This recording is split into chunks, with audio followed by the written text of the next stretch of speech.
my fellow Americans,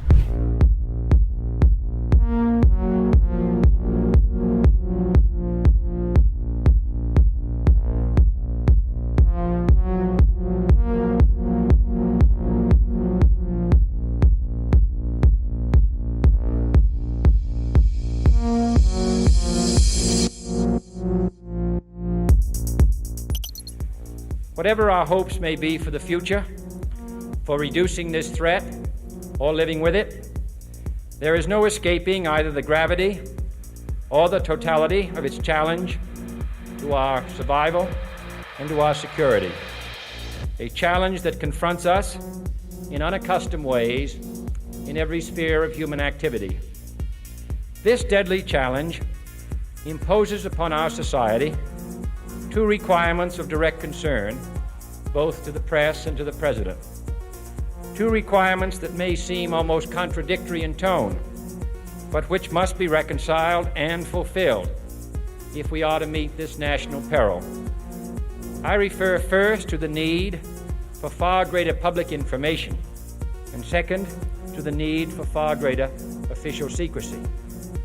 The very word secrecy is repugnant in a free and open society, and we are, as a people, inherently and historically opposed to secret societies, to secret oaths, and to secret proceedings. We decided long ago that the dangers of excessive and unwarranted concealment of pertinent facts far outweighed the dangers which are cited to justify it. Even today, there is little value in opposing the threat of a closed society by imitating its arbitrary restrictions. Even today, there is little value in ensuring the survival of our nation if our traditions do not survive with it. And there is very grave danger that an announced need for increased security will be seized upon by those anxious to expand its meaning to the very limits of official censorship and concealment. That I do not intend to permit to the extent that it's in my control. And no official of my administration, whether his rank is high or low, civilian or military, should interpret my words here tonight as an excuse to censor the news, to stifle dissent, to cover up our mistakes, or to withhold from the press and the public the facts they deserve to know.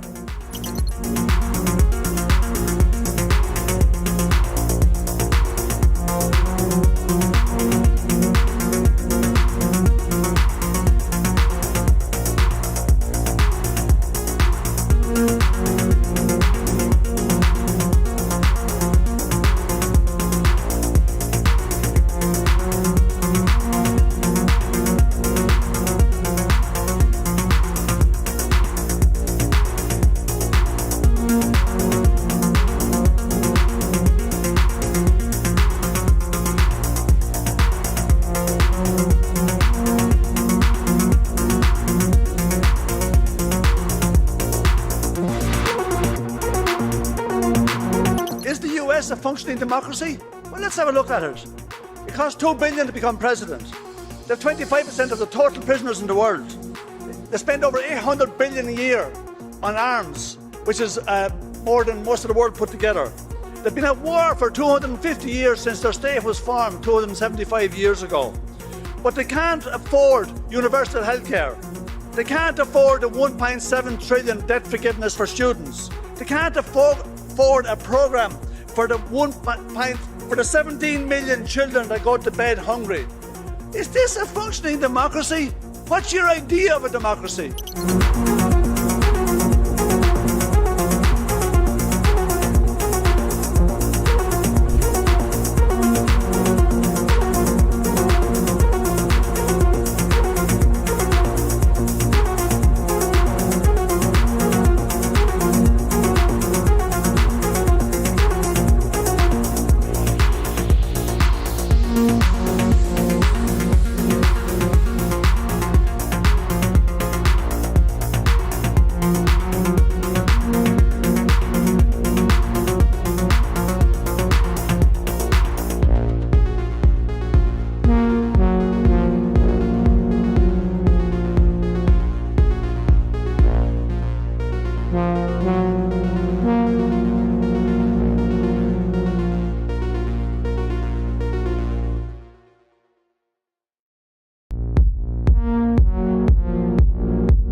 know this this is a bit of an aside, but in terms of how you think about problem sets, when I was a cadet, what's the cadet motto at West Point?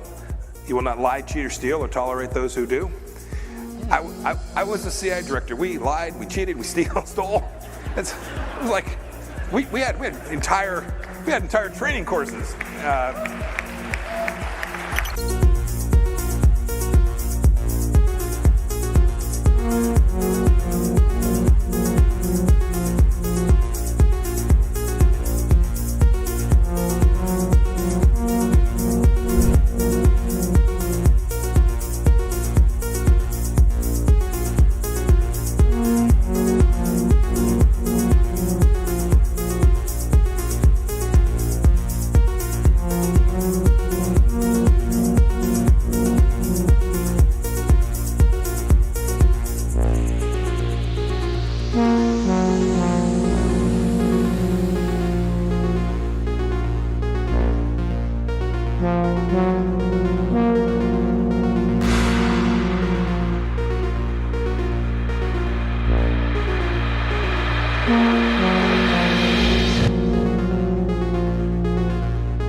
It would have been more appropriate for Mr. Trudeau, Prime Minister of Canada, to address this House according to Article 144, an article which was specifically designed to debate violations of human rights, democracy, and the rule of law, which is clearly the case with Mr.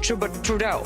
Then again, a Prime Minister who openly admires the Chinese basic dictatorship, who tramples on fundamental rights by persecuting and criminalizing his own citizens as terrorists just because they dared to stand up to his perverted concept of democracy, should not be allowed to speak in this House at all. Mr. Trudeau, you are a disgrace for any democracy. Please spare us your presence. Thank you.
become involved when disinformation poses a threat to the security of our country.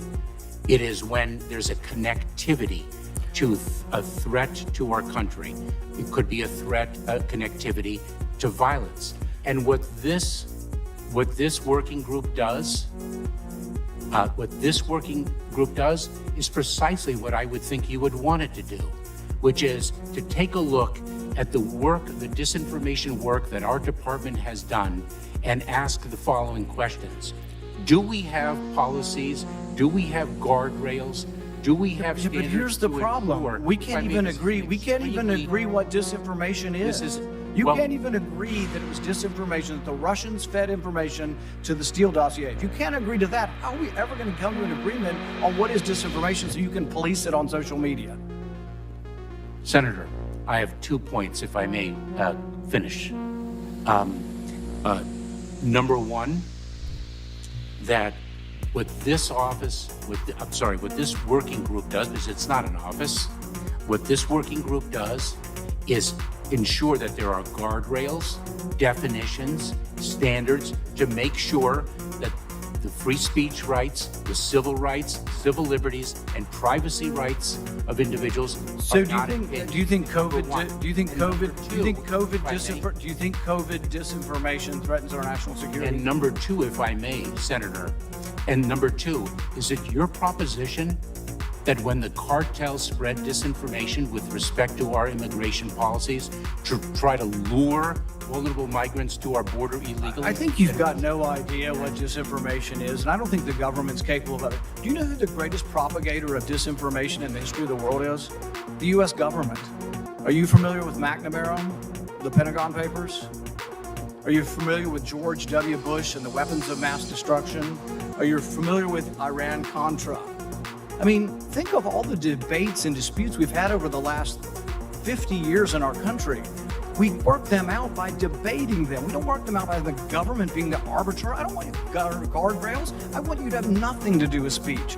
You think we can't determine, speech by traffickers is disinformation? You think the American people are so stupid they need you to tell them what the truth is? You can't even admit what the truth is with the Steele dossier. I don't trust government to figure out what the truth is.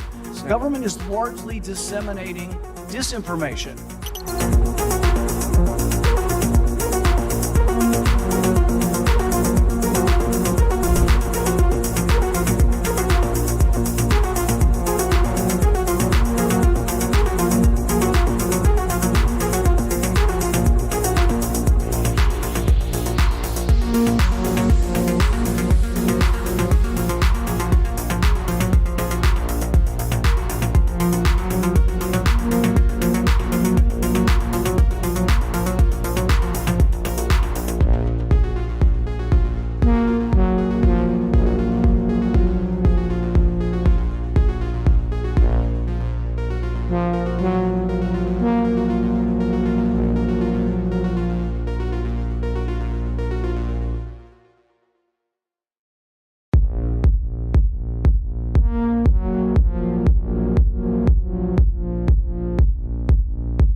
Rationality belongs to the cool observers, but because of the stupidity of the average man, he follows not reason but faith, and the naive faith of the proletarian requires necessary illusion and emotionally potent oversimplifications, which have to be provided by myth makers to keep the ordinary person on the right course.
sound radical, colleagues, but the answer to war is not more war, it's peace. And peace isn't delivered by the barrel of a gun, it's delivered by diplomacy, by dialogue. You can wish away your continent's history, but we share a continent with Russia. We will sit down with Russia. There will be a negotiated peace, and this organisation should be promoting it earlier rather than delaying it and making sure that more Ukrainians die. Your feigning of sympathy rings hollow. It makes me sick, to be honest with you.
We had a good discussion on ensuring global energy security and adequate oil supplies to support global economic growth, and that will begin shortly.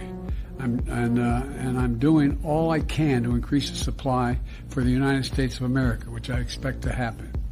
The Saudis share that urgency, and based on our discussions today, I expect we'll see further steps in the coming weeks. Are you worried about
Well, one of the four principal functions of the CIA is to gather intelligence and ideally forward it to the president, the users of information, the policymakers, as they say.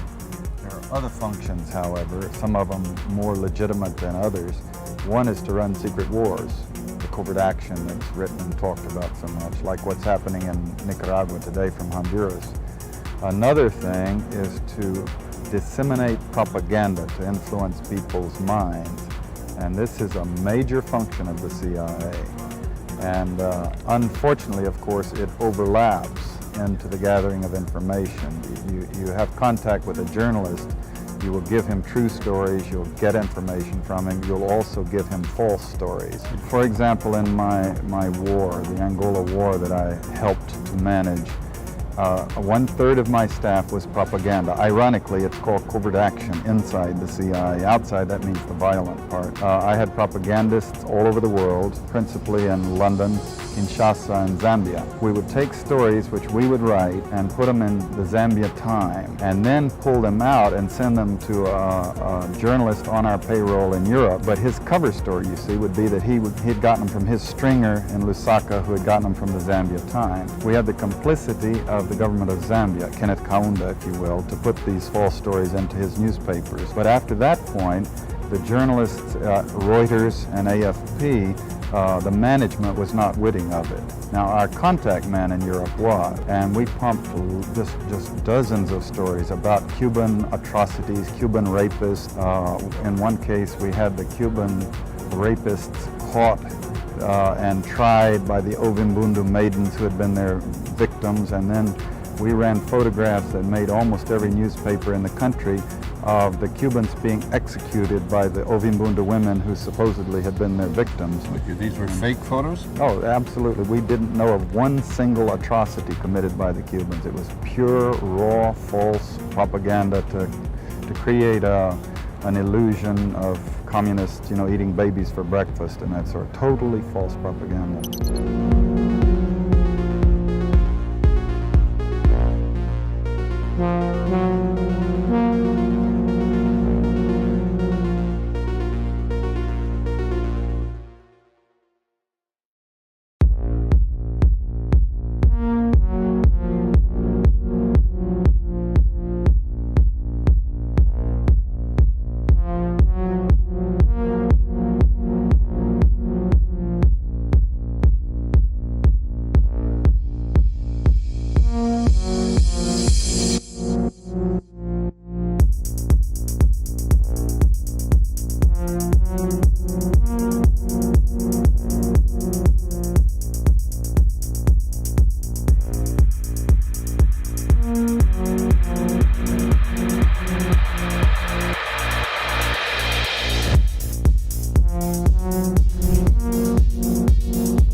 I can no longer remain in today's Democratic Party that's under the complete control of an elitist cabal of warmongers who are driven by cowardly wokeness, who divide us by racializing every issue and stoking anti-white racism, who actively work to undermine our God-given freedoms that are enshrined in our Constitution, who are hostile to people of faith and spirituality, who demonize the police but protect criminals at the expense of law-abiding Americans, who believe in open borders, who weaponize the national security state to go after their political opponents, and above all, who are dragging us ever closer to nuclear war.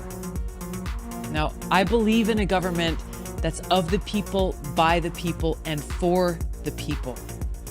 Unfortunately, today's Democratic Party does not. Instead, it stands for a government that is of, by, and for the powerful elite. Now, I'm calling on my fellow common sense, independent-minded Democrats to join me in leaving the Democratic Party. If you can no longer stomach the direction that the so-called woke Democratic Party ideologues are taking our country, then I invite you to join me.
Hello, rebels. Welcome into the rebellion. This is Redacted. I'm Clayton Morris. I'm Natalie Morris. And on this show, we cover the stories the mainstream media largely ignores. We cut through a lot of propaganda to bring you the facts. We don't have an agenda. We're not paid by billionaires like the mainstream media news organizations that you are fed a spoonful of garbage on a regular basis.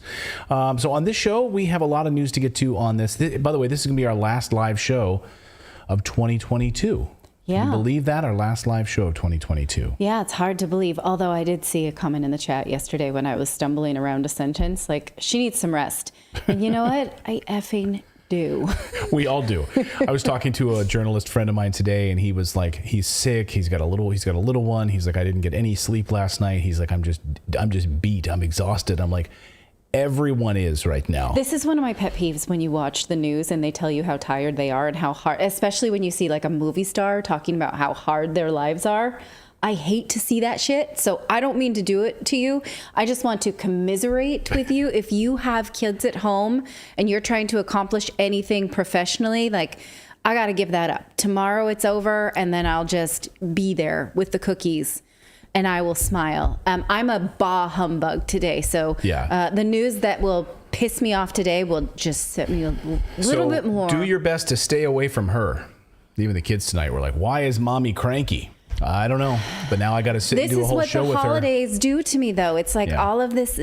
I'm not going to complain about it. But I will. I'm doing it with joy. Can't you tell? I'm not going to complain about it, but I will complain about it.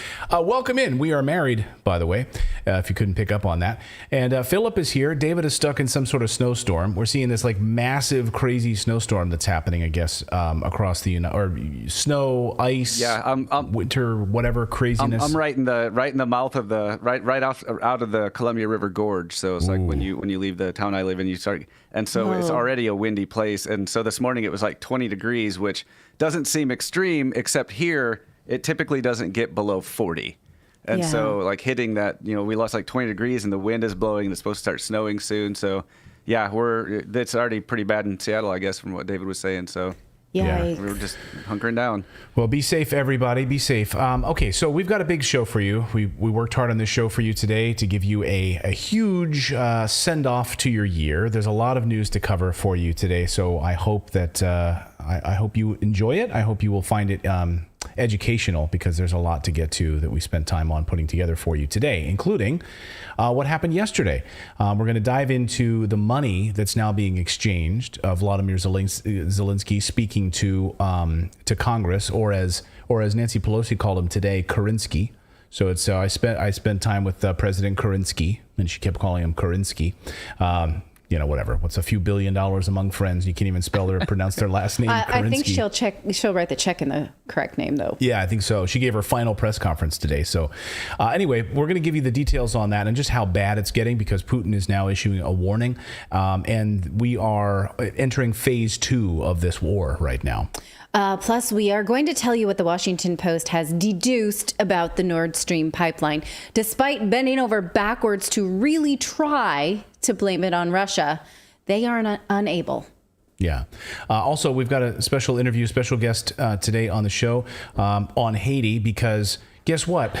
The United Nations just voted to send an invasionary force to Haiti. And is asking other countries to do it too. Yeah. This is fun, guys. Let's come and do that. So we've got a special interview. Someone's going to be joining us on the show who just sat down in front of the United Nations and testified in front of the United Nations in a briefing. So we will be talking about that. Plus, we have a special guest. Hermela Aragawi is back on the show to give us an update on peace talks in Ethiopia, because we continue to see news headlines about Ethiopia, and especially about the Tigray region. Yeah. And we're also going to talk about the climate propaganda and the scaremongers, because they are spinning a whole lot of fake news stories right now about global warming. So we're going to dive into that and so much more on this episode of Redacted.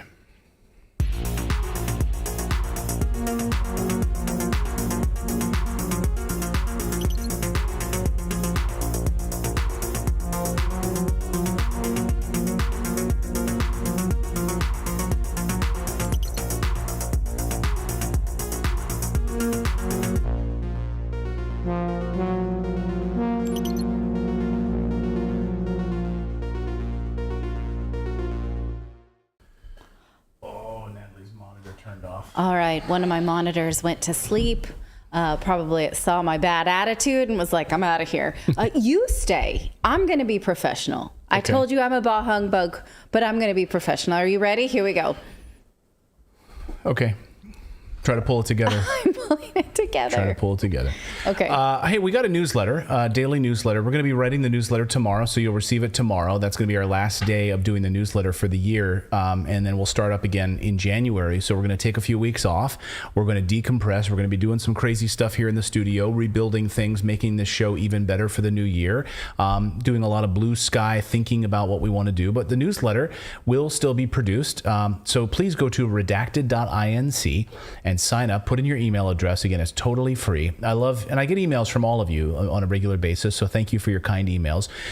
You have to verify the email, so it'll be sent to your inbox. Might go to your spam folder. Verify it, and then tomorrow morning you'll get the newsletter bright and early, and this will be, again, the final newsletter of 2022, and then we'll be back in 2023 with a brand new newsletter at the beginning of the year. But sign up. It's free. Redacted.inc is the place to go. Not .com. .inc is the place to go. And if you're watching the show right now, please subscribe, because your name will pop up here on the big Santa board. We'll see the new Rebels popping up here. If you subscribe, it should pop up here during the live show. All right. Let's dive into our top story. This is the greatest example. I mean, we are watching the greatest example of propaganda, I think, in world history. You know, I'm a student of history, and going back, I'm thinking, can I think of a better example, a bolder example, a more brash example of propaganda in any historical event? And I can't think of it. And I think overwhelmingly there will be a media analysis done of this war at some point by somebody, and we will know that this by far eclipses every other war, every other man event that includes propaganda in world history. And the greatest actor on that stage is Ukrainian President Volodymyr Zelensky. Zelensky made good on his promise to demand more United States aid during his trip to Washington yesterday. We picked him up in an Air Force private jet from Europe in style, fully catered. We took care of it, right out of our budget. Upon arrival, we sent a limousine to the airport to take this amazing actor to meet with the President of the United States, and then he did not disappoint. Upon his arrival, he received a standing ovation like he was going to the Academy Awards for his amazing acting skills that helped destabilize Europe, destroy Europe's energy system, drive the American dollar and economy off a cliff. Here was that moment and that standing ovation. Here he comes. There he is. It's just, it's almost like watching a State of the Union address. Like we're waiting for the president to come down the aisle for the State of the Union. Let's everyone clap. Oh, everyone wants to touch him too.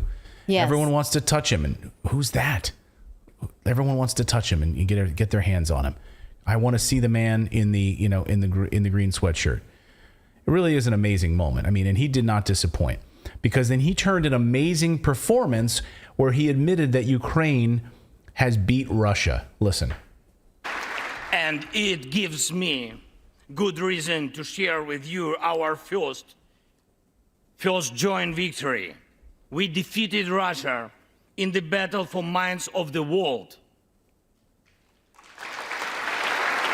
No, I think that line, it really struck me, because I'm like, you're admitting that it's a war of propaganda. Yes, exactly. If it's just that we're trying to get people on our side, that's not a win. That's just a rallier, right? Like I talk to my kids about this a lot. When you're in a conflict and you need to tell everybody to get people on your side, that doesn't mean you're right. It just means you're better at gathering people on your side. It reminded me of Jeb Bush. Remember when Jeb Bush was running for president and he was at that one event, that town hall event or whatever, and he was like, so I'm going to do this. And everyone no, it was all crickets. And he goes, you can applaud that. Go ahead and clap for that. And people are like, oh, okay. We're supposed to clap for that moment? The clapping did seem very synchronized, as if it was supposed to be punctuated at certain points. The part we're going to get to when we tell you about how, they want death.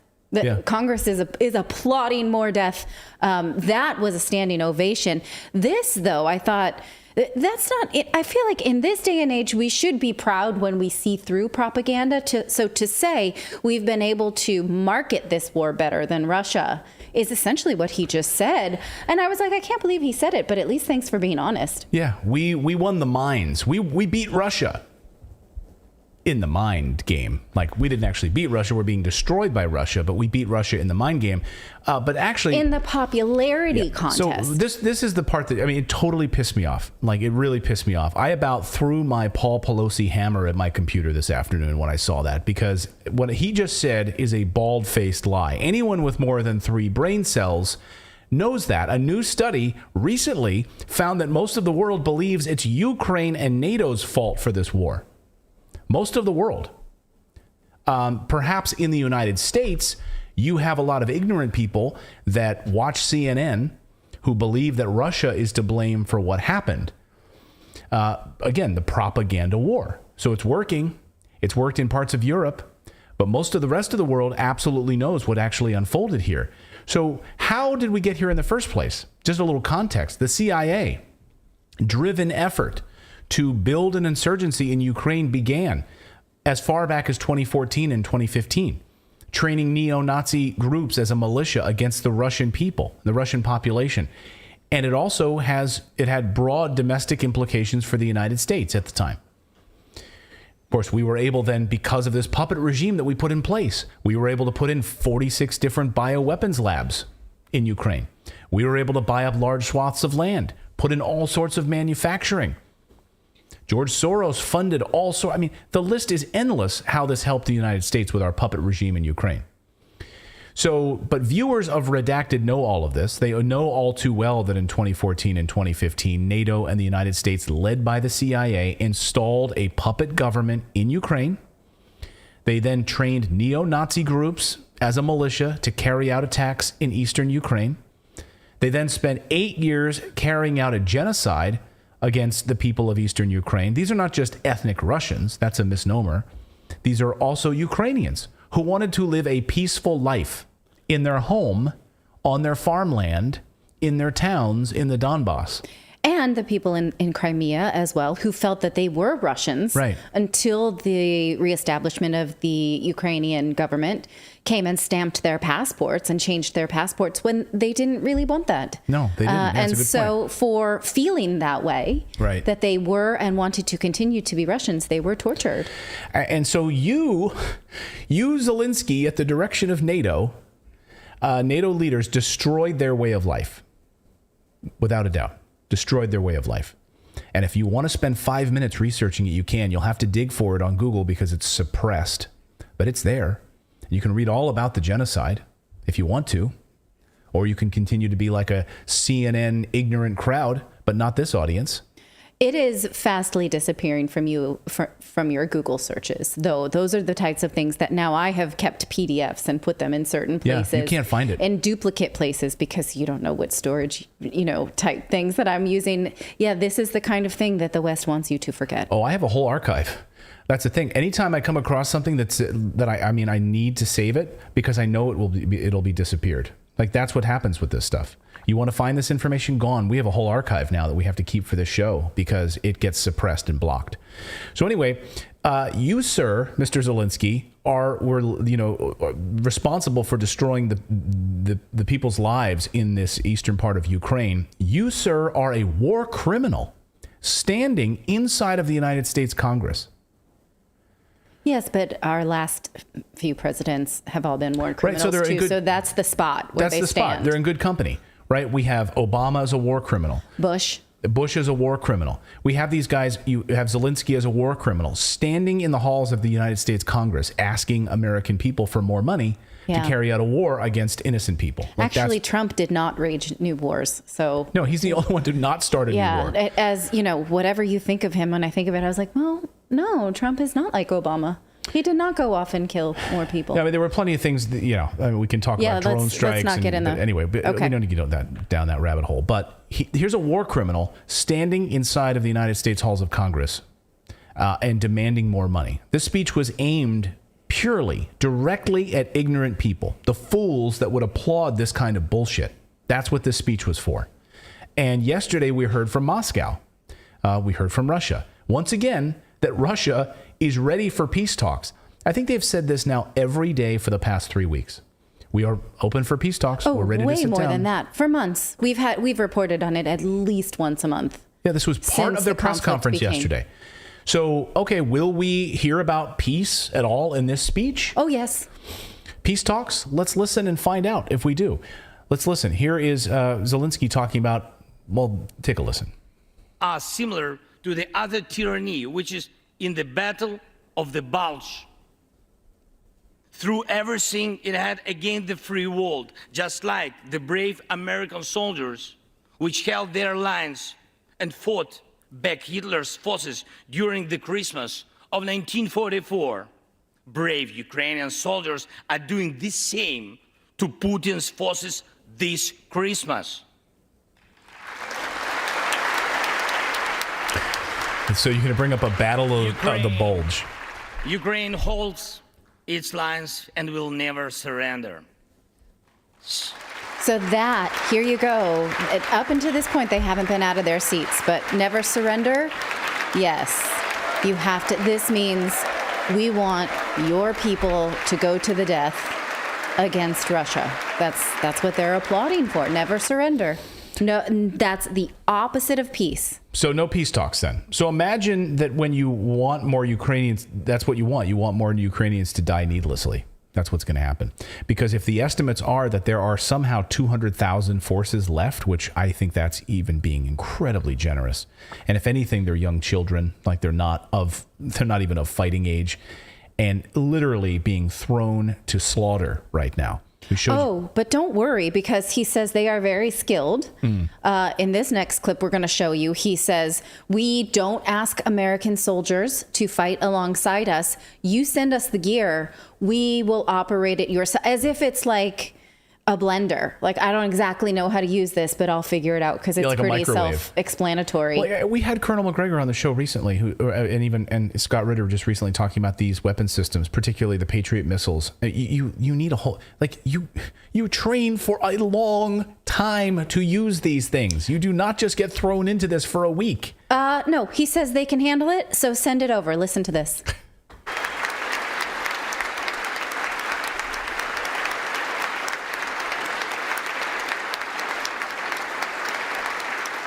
I believe there should be no taboos between us in our alliance. Ukraine never asked the American soldiers to fight on our land instead of us.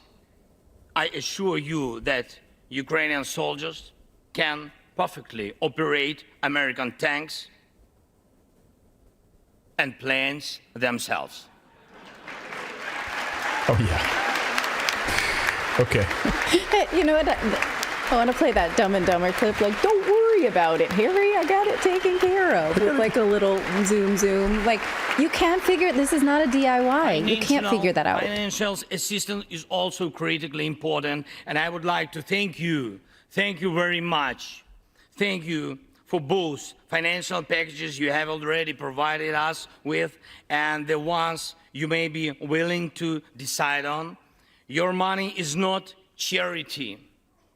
It's an investment in the global security and democracy that we handle in the most responsible way. Oh. Okay. So that's your peace talks.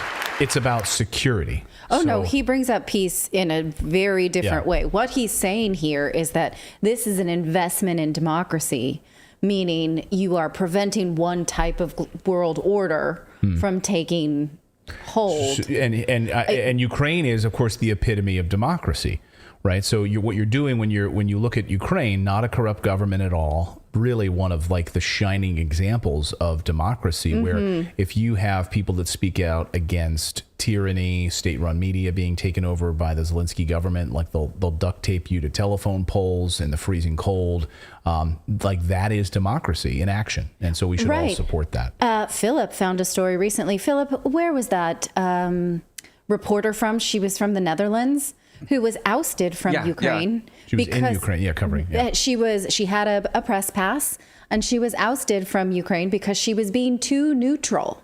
That's what democracy is? Yeah, it's democracy in action. I think she was Danish. I think she might have been Danish. But yeah, she was an award-winning journalist. And what they had problems with was that her reporting was too neutral. So they pulled her press pass, the SBU did, because she was covering both sides. And literally what the SBU told her was, you can have your credentials back if you just do reporting that we tell you to. If you report our information that we give you, then you can come back and do your reporting. Oh, like the United States Press Corps. That's cool. Just like, we featured last night Barbara Starr, the handing you stories like at CNN. So about peace, I guess this is the last clip we wanted to play here of him. He and Biden discussed peace talks. He says he has some sort of 10-point plan, and he talks about it as peace. It has nothing to do with ending the conflict. The way he couches it, to me, sounds more like security, as in we'll have peace because my U.S. thugs are going to surround me with some money and weaponry. And that's what he calls peace. See if you interpret it a different way than I do. Russia could stop its aggression, really, if it wanted to, but you can speed up our victory. I know it. And it will prove to any potential aggressor that no one can succeed in breaking national borders, no one committing atrocities and reigning over people against their will. It would be naive to wait for steps towards peace from Russia, which enjoys being a terrorist state. Russians are still poisoned by the Kremlin.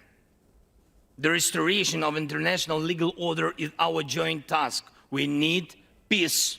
Yes, Ukraine has already offered proposals which I just discussed with President Biden our peace formula, 10 points which should and must be implemented for our joint security, guaranteed. Okay, so what I think that means has nothing to do with peace. He said we have a 10-point plan that we will implement with President Biden that has to do with security. That just means I'm going to, have some lackeys around me. No, what this means is that Ukraine will become a permanent sort of garrison state for the United States and NATO. It will be think of it like an aircraft carrier. It'll be a United States launching pad, a NATO launching pad, and this country will collapse. So that's what's about to happen here. The security whatever remains of Ukraine after this winter offensive, it becomes like a garrison state. That's really what it's going to become. Yeah. So the security of what's left after you march your country to total death. So here's how mainstream media told us, though. It was amazing to read the headlines today from the media. Oh my God, it was like some of the headlines were things like Zelensky goes to Washington and warms the hearts of Washington. Or recalls us to ourselves as humans, is how the Atlantic put it. Like we were out in the cold depths of Seoul, and the dark night of Seoul, and his speech recalled us to ourselves. Here's Lawrence O'Donnell saying that this is something that, man on the moon landing, you will remember where you were when it happened. Well, this was one of those nights when history was made right there in your living room on television. This was the night you dragged the kids in front of the TV so they'd be able to say for the rest of their lives that they saw Volodymyr Zelensky's address to a joint session of Congress and to the people of the United States of America and to the world. There are people... Like you drag your kids? Yeah, and look at that lower third graphic on the screen. Zelensky addresses Congress nearly 81 years after Winston Churchill's joint address. Like, they're really going out of the way. What they could have said, 75 years after Aunt Mildred baked her first cake. No, he does. He then goes on to make the point that there are some people alive who even listen to both. Oh. And that, as in people who were alive for the Queen's coronation and her funeral. What a way to experience history. And I will say, should I say this? My daughter was in the room while I was watching this. So I did have a child with me to experience this moment. And she thought I was listening to Despicable Me. She thought that he was Gru. So it didn't land the way that Lawrence O'Donnell, and she was like, "What are you doing? You're watching Despicable Me?" I was like, "No, that's President Zelensky." No, I can't. Don't even try. Don't even try. And I think he's not doing that character anymore because. Yeah. Go ahead. I'm glad you gave that context, because when Clayton read off that headline, I was like, just 2,000 years after Alexander the Great, or just after, Right. Oh my God, it's so ridiculous. And he sat down with his producers ahead of time. He's like, that was one of the greatest, most moving speeches. And at the top of this show, that's what I was talking about. That speech was delivered for the ignorant masses, right? The people that fall in line with this propaganda, and for whom the sheep, the people they try to keep in line, for whom a show like Lawrence O'Donnell is, red meat for them. This is something they'll watch every night. Yeah. They'll watch Rachel Maddow followed by Lawrence O'Donnell. So here's Tulsi Gabbard talking about this democracy in Ukraine that we're going out of our way to defend. Watch. You have the Biden administration's whole foreign policy is essentially based on democracies and autocracies. We've got to divide the world between these two categories, and the U.S. is going to lead the charge for democracies to defeat the autocracies. And so they have said, hey, Ukraine is a thriving democracy, and Zelensky is this hero that is protecting this democracy, which is why Biden says we'll do everything within our power to support him. And, oh, by the way, we're going to send almost $100 billion of American taxpayer dollars to go and support this defense of democracy. But when you actually look at what Zelensky's democracy is, You see no freedom of the press. He has shut down any media that he does not control, his government does not control. He has gotten political opposition arrested, made sure that that's happened. As you mentioned, he shut down the biggest Ukraine church in the country. And I found this quote today. He has actually threatened to punish, quote, any Christian caught worshiping in unapproved ways. So this is the democracy that they are saying, well, we need all of your money, our money, taxpayer dollars to go and defend. This is their shining example of democracy. And so we did have some breaking news just a short time ago. Kevin McCarthy, the incoming Speaker of the House for the Republicans, has said no on this omnibus spending bill, this $1.7 trillion. So does that mean then that we will actually have like a wrench thrown into the works against getting this money to Ukraine now, like this sort of blowback? I don't know. But it does show an appetite to stop the flow, at least by leadership now, not just fringe Republicans, which, will bring into the conversation a reason why, which is what we are trying to do here. We're not anti-Zelensky. We're anti-dragging out this war. And we realize that there's propaganda behind dragging it out for a reason. But, this investment of time on behalf of President Zelensky, it did pay off, because just a few hours later, here's the announcement from POTUS. Today, I'm announcing the next tranche of security assistance to Ukraine, a $1.85 billion package that includes equipment and ammunition contracts. Contracts is an interesting word. It's not a gift. Right? Right. Okay. And a Patriot missile battery that we will train forces to operate as part of our efforts to strengthen Ukrainian air defense. Great. So let us know your thoughts on that. Here's another story I want to talk about. So remember when the Washington Post in September told us how Russia probably blew up its own pipeline with this laughable article? This is the Washington Post, okay, with this picture of Putin in a submersible vehicle. Like, this is the Washington Post. Nord Stream sabotage mapped. How Putin could have carried out the attack. The apparent sabotage of the pipeline between Russia and Germany may well have been set up months ago by Russia. Speaking of Despicable Me. I love that little submersible vehicle. Like, it has nothing to do with it. It was on anyway. That imagery, though, specifically looks like it's straight out of Despicable Me. Yes, like he's Gru, like in... they actually do, in the second one, use machines just like that to go undersea for him to be, like, pulled back into the ring of darkness. So in that photo, like he's like, hey guys, don't take a picture of me. I'm going down to literally map out how I can blow up my own pipeline, which enriches my country, and that we spent $11 billion building. Like, just don't let this photo get out. Very much implying in that photo and the headline that it wasn't like the Putin regime that did it. No. Putin himself, in his little submarine, popped on down there and blew up the Nord Stream pipeline. Like, I love that. Like, they beep, really think highly of the guy. Like, I'm going to plant the bomb right now. I did it. Poo poo.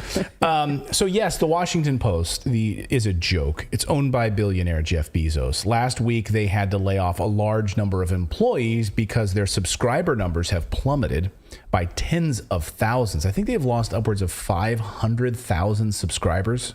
Really? Is that true? You're not paying for the Washington Post anymore? Wow. No, guess that you have to lay off these journalists. People like, why does Taylor Lorenz still have a job at the Washington Post? They kept her on staff. Anyway, so this is karma for your propaganda, Washington Post. So maybe they learned their lesson. I don't know, because this morning, the Washington Post is now reporting that there is no conclusive evidence that Russia was behind the Nord Stream attack. Now, it seems that they spoke to about 24 people from 9 different countries, investigators, state employees, heads of state. They could not find it. Yeah. And we figured this one out months ago. We worked this one out for ourselves, like months ago. There is a little bit of language in the article if you seek it out yourself. It's like, we will. We're going to go through in a second. Okay. Like, maybe, but we're pretty sure no.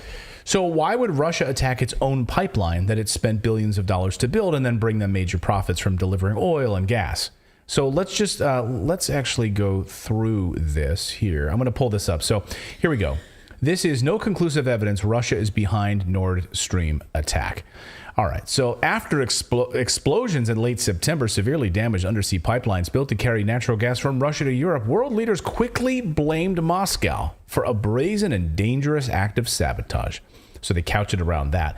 With winter approaching, it appeared the Kremlin intended to strangle the flow of energy to millions across the continent. An act of blackmail, some leaders said, designed to threaten countries into withdrawing their financial and military support for Ukraine. But now, after months of investigation, do you buy that for a second? Like, the Washington Post has just been really in the trenches. So they've spent months now investigating a story to bring you the truth. So why the hell did you release a story almost immediately with a piece of propaganda and a picture of Putin in a submersible vehicle saying that Russia was likely behind the attack? Like, wouldn't good journalism take months to complete? Why the hell did you rush out a piece of propaganda immediately?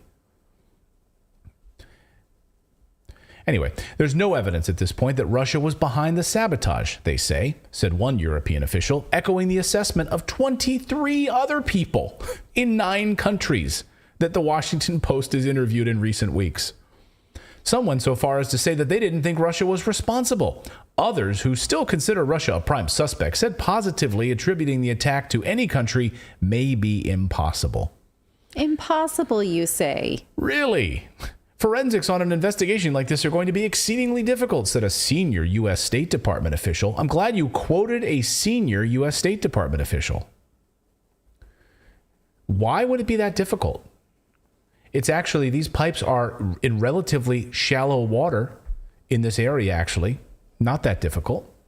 Not that difficult at all, actually.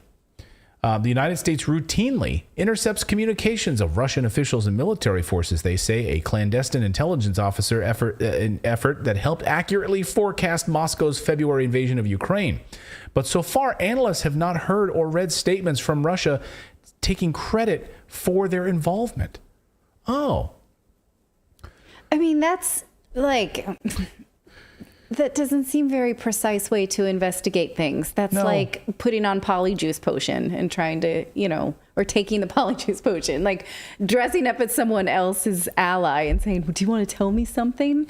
Like, there's got to be better ways. Put on like a mustache and I brought my vodka. Would you like to, you have something you'd like to get off mind? Tell me about, I don't know, something that happened in September that was in the ocean. You want to tell me a story?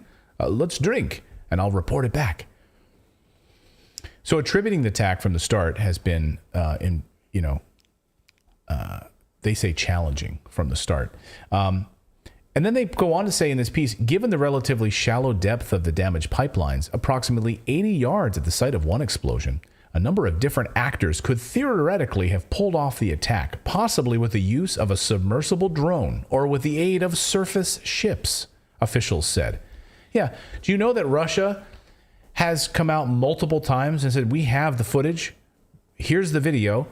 Here is the actual footage, and here is the evidence that British dive ships were right there. You want to see them? You want to see that? Because this isn't in our waters. This is outside of our territorial waters. It does seem like no one sourced in this story is actually Russian. They asked around, if you really were interested, you might call up Russia for their opinion too. It's like, we're only trying to see if we can find a way to pin it on you. We don't want to talk to you at all. Yeah. So no one took a page out of the guys that did the study on the Great Barrier Reef took a page out of their playbook. Like, we don't actually want to get the information and go there. We just want to find people that have. Yes, it's great symmetry. Sorry. Have you been on vacation to the Great Barrier Reef? We'd like to interview you for our new climate study. So no one was seriously interested in this, and no one really actually believed that Russia was responsible. No one watching this show back over the summer when this all happened and unfolded believed for 1 second that Russia was responsible, especially when you had the United States telling us that they would destroy this pipeline. Listen. With regard to Nord Stream 2, we continue to have very strong and clear conversations with our German allies, and I want to be clear with you today. If Russia invades Ukraine, one way or another, Nord Stream 2 will not move forward. Yeah. Okay. That's one way to have it not move forward, is to blow it up with the help of Germans. So no thanks to the Associated Press, which told us at the time that, hey, if you think that the U.S. was involved in this, caused the damage to this pipeline, that you are a Trump-loving member of QAnon. This is what the Associated Press said.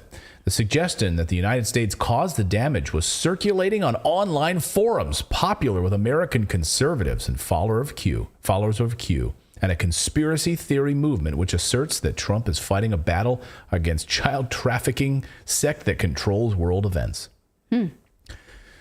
It's hilarious to see, then you realize, the child trafficking events that we've now unfolded, how many tens of thousands of child trafficking accounts have been shut down on Twitter, and Jeffrey Epstein goes to prison. It's it's kind of hilarious that they want to mock this as a fake thing. And it's literally happening before our eyes. And the Associated Press gets off by saying that anyone that thought that the U.S. was involved in this was clearly a member of some conspiracy theory website. Okay. Television was worse. Here's one of the worst human beings on the planet, former CIA war criminal John Brennan, to tell us why he thinks it's Russia. Do you think Russia's behind the sabotage of the pipelines?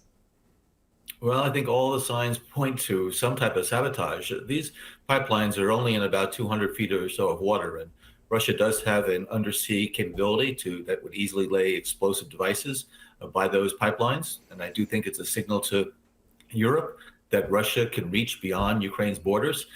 So who knows what he might be planning next? But I think this is clearly an act of sabotage of some sort, and Russia is certainly the most likely suspect. Yeah, clearly. Thought long and hard about that one. I just don't even understand how she asked that question with a straight face. You have no context here? You can really ask that question? Then you are a part of the problem. That shows how much you are asking the questions that the American government wants to spin. Yeah, exactly. A mouthpiece of the intelligence state. Even Fox. Well, he also handled that. Go ahead. He also handled that. Sorry, I know, but he handled that so well because he said, "Do you think Russia did it?" And what he said was, "Well, it was done." Because he said, "Well, it was clearly sabotage." So he said it was done, and Russia has the capability of doing it. Therefore, Russia must have done it. But by that criteria, almost anybody with a working like submarine navy could have done it. Yes. Right. Anyone with then therefore did. Anyone with a dinghy could have done it. By that same logic. That's even Fox News got in on the game at the time. There was only really one voice on that channel who was like, "This is ridiculous." That was Tucker, who was like, "What kind of a moron do you have to be to think that Russia did this?" But there were plenty of morons on Fox. Here's one of them.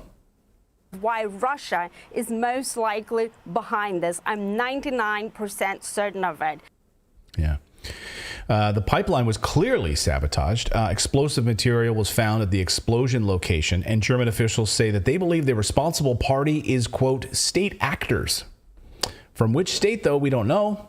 Well, we have a lot of theories on this. In fact, well, I won't say it. Some people can't believe that there's no larger investigation going on and happening here. Well, there is, though. There's one in Finland. There's one. A lot of the Nordic countries are, in fact, doing their own investigations. That they won't let other people see. But they have been saying, we have some proof. We really don't want. They don't want to release what they've got. Sweden's like, we know who did it. We know it was the German Green group that was backed by the United States and NATO, and they did it and they carried it out, and it was all part of the plan. But we don't want to show that. We can't really show that and share that. All they continue to say is we have proof that it was sabotaged, and we won't say who. And the rest of us are like, cool, moving on. Yeah, we'll use the eco-terrorists in Germany to carry out our plan. That's brilliant. That's what we do in that's what we do in Syria. We use Al-Qaeda, right? We use terrorists to carry out our plan, and then we get to wipe our hands of it. No, the United States didn't actually press the button. We just hired other eco-terrorists to actually carry it out on our behalf. That's what we do. So here's Mick Wallace. He's Irish, and he's a great guy. He's a member of European Parliament from Ireland, and he's badass. And he just doesn't understand why there's no more larger, transparent investigation into this mess. Listen. When Nord Stream was damaged, there was uproar from politicians and mainstream media across Europe for about 24 hours. And then it seemed to have disappeared. Now, for the life of me, I was shocked that it could go down the list of major items in the news so quickly.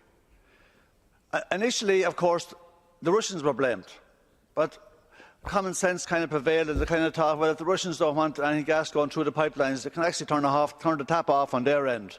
And if they were going to blow it up, I don't think they'd blow it up quite so close to Germany or Sweden. So who did blow it up? This was one of the worst releases of methane in the history of mankind. It was environmental terrorism. I, for the life of me, don't understand why the EU doesn't want to know who did it. This is a disgrace. What is wrong with us? This is an unbelievable destructive act, and we don't want to know who did it? Is it because we know the answer?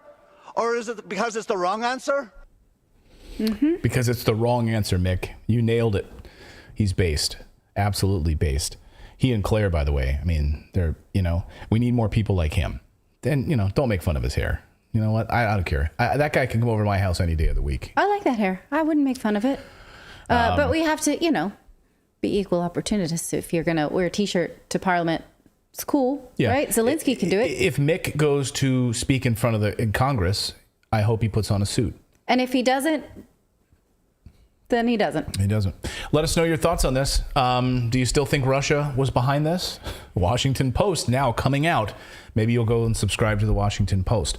We've got more news to get to here on your Thursday. Again, this is the last live show of 2022 here on Redacted, so please subscribe to the channel. If you're not already subscribed, turn on that little bell notification so you'll be notified when we go live again at the start of the year. We'll have content. We have big interviews coming up over the next few days as well. We've got Whitney Webb, who's going to be joining us here on the show. We've got some really great in-depth interviews that we're going to be sharing out. We're launching our brand new Redacted History as well, which we're very excited about around here. We're going to look at a lot of really interesting stuff.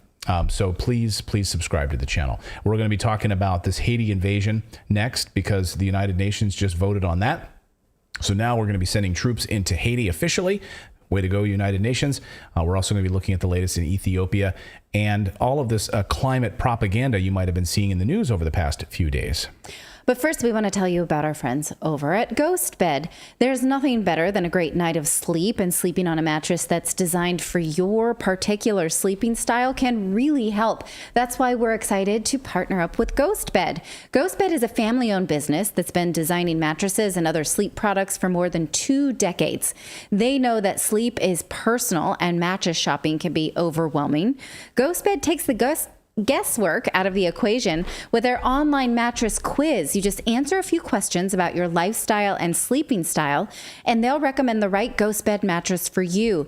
You'll get a 101-night sleep trial with free returns for added peace of mind, and shipping is fast and free. Plus, all Ghost Bed mattresses are proudly made in the USA. For a limited time, our listeners can get 30% off Ghost Bed mattresses plus 2 luxury pillows, or get up to 50% off when you bundle a mattress with their award-winning adjustable base. So use promo code REDACTED by going to ghostbed.com/redacted to take advantage of their offer. That's ghostbed.com/redacted and use promo code REDACTED. Well, the United Nations voted yesterday to send an armed invasion force into Haiti. Yes, you heard me right. The United Nations sending troops into Haiti. This comes after the United States had been begging a number of countries, hey, do you want to go invade Haiti alongside of us? Canada, what about you guys? Justin Trudeau, aren't you on our side? You want to go invade Haiti with us? So now appears there's a coalition of the willing inside the United Nations. The U.S. has already sent armored vehicles and Coast Guard ships to Haiti. Journalist Kim Ives just returned from Haiti. Kim is the English language editor of the Haitian newspaper Haiti Liberté. He was asked to brief the United Nations yesterday. We visited hospitals, clinics, an IDP camp, an industrial park, wealthy quarters, and sewage-choked slums. I've been asked to present the facts, but the facts themselves are not neutral. They speak to a history in which international law has been violated and the principles of peace and self-determination on which this body was founded have been trampled. These precedents have spawned the current crisis. In the past 3 decades, Haiti has been the victim of 3 coups d'etats in 1991, 2004, and most recently 2021. After each of these crimes, which involved international actors, the UN Security Council has been asked, as it is being asked today, to militarily intervene in Haiti.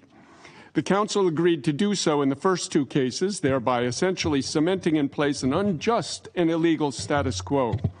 The victims of these coups, the Haitian masses, were the ones policed, repressed, terrorized, demonized, sexually violated, politically bullied, and economically sanctioned.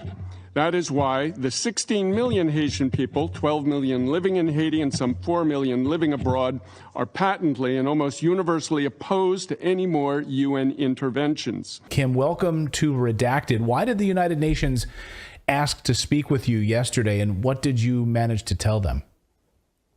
Well, it was really the Russian delegation that brought me in because they see the march to war that the U.S. is carrying out in Haiti, and they fully understand the neo-colonial relationship the United States, as well as France and Canada, have had with Haiti over this past 3 or 4 decades.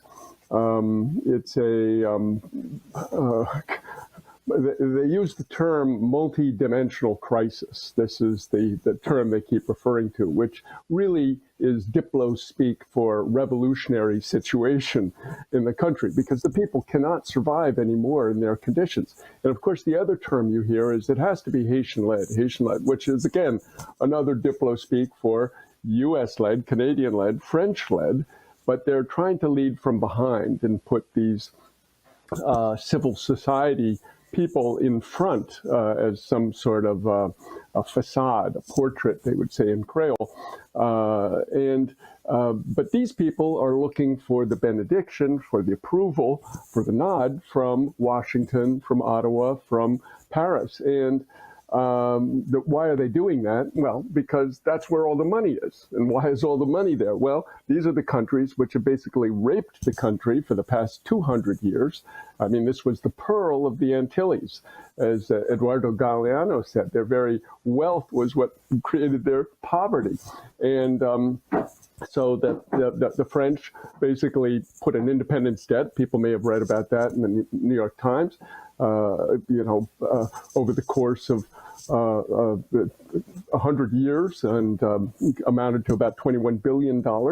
And then the U.S. came in 1914, took all the gold. They came in the following year, 1915, took over the government, gave themselves the right to own land. They took over the land. They made sugar plantations, sisal plantations, rubber plantations, made the land basically barren from some of these crops. And today they're just taking over again. 2010, Bill Clinton came in, took over the government, said, okay, we're going to put in sweatshops.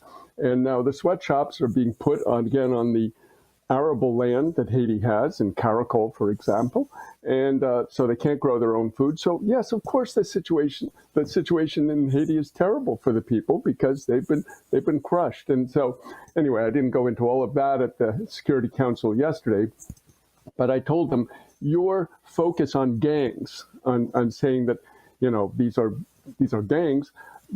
This is wrong. This is a half-truth, I said, because yes, there are criminal gangs due to the debilitation of the Haitian state that they've done over the past 50 years.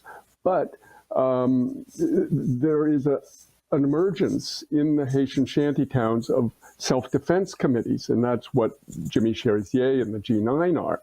So I explained to them, you can't lump the good guys and the bad guys in the same gang basket. You're just trying to create a narrative, a picture, a scenario that will justify your so-called humanitarian intervention, which is nothing more than putting a U.S. military base in Haiti.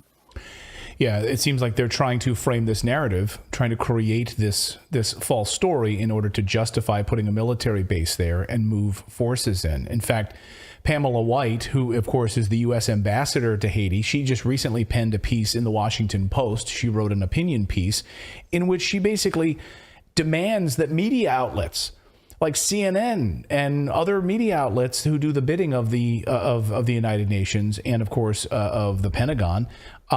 She demands that media outlets broadcast images of gangs and human suffering to build support for the Biden administration to send 2,000 armed law enforcement officials, enforcement officers into Haiti. She literally says this in the Washington Post. The media needs to put up images on television in order to justify us sending an armed invasionary force. Like, this is the clown world that we live in, Kim. Right. Yeah. And she unfortunately doesn't even have the, what shall I say, sophistication to understand that she shouldn't say it that bluntly. But she does have the sophistication enough to say that let's not send them all in at once. We're going to send them in that same piece in 100 or 200 at a time, spaced every 6 months without a lot of fanfare, because she knows the Haitian people do not want any more foreign military interventions. As I said in my talk yesterday to the Security Council, you've done this already twice over the past 30 years. The only place in the Western Hemisphere that has had UN Chapter 7 military interventions, and they both have been disasters. They've created rape epidemics by UN soldiers. I mean, the crimes that were committed by these interventions are legion, are terrible, and of course they're all swept under the rug. For instance, there was a very concerted effort by a group of engaged lawyers to try to get reparations for all the crimes of the occupations of Haiti, not only the rapes, but also the cholera that was brought into Haiti and killed somewhere on the order of 10,000 people, sickened hundreds of thousands more. It's reemerged again now. All this, the result of so-called helping Haiti. So the Haitians say, thank you very much, no thank you.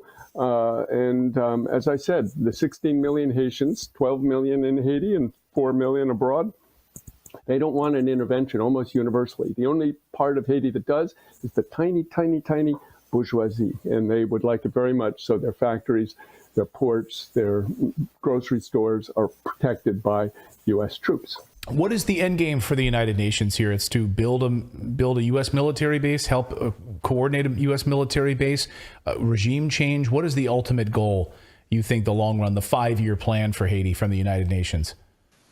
Well, it's really a 10-year plan, and it's outlined in a thing called the Global Fragility Act. And I think you may have touched on this earlier, but it's the new paradigm. That is, the U.S. used to control its neo-colonies with tin-horn dictators, Pinochet, Somoza, Marcos, Duvalier, etc. They found that was counterproductive. It created too many revolutions, too many Che Guevaras. So they moved to the new formula. That was about 40 years ago in the 1980s, and we saw the dictators shown the door. The soldiers were put back in the barracks, and they said, okay, we're now going to have demonstration elections, as Edward Herman called them, where we put in our candidates through the same methods we use here. The candidate with the most money wins. And then if there's any problems, we'll send in the international peacekeepers, the United Nations. Now, this formula worked well for a while, but it started to derail in Haiti with Aristide's election in 1990, and they had to send in peacekeepers immediately to, set it right because the wrong guy got elected. He set an example, again, for Hugo Chavez in Venezuela, Evo Morales in Bolivia, Correa in Ecuador, etc., and it began to make a pink tide across the continent. Again, Haiti always leading the way. So now this formula worked well. They brought in 2 military interventions into Haiti, but it's not working since February 2022, when Russia and China said, look, we're basically in a war with the U.S., and they are saying, you're not going to use the UN as your handmaiden anymore. So their new formula is the Global Fragility Act. It's basically a bilateral agreement that they set up with Haiti.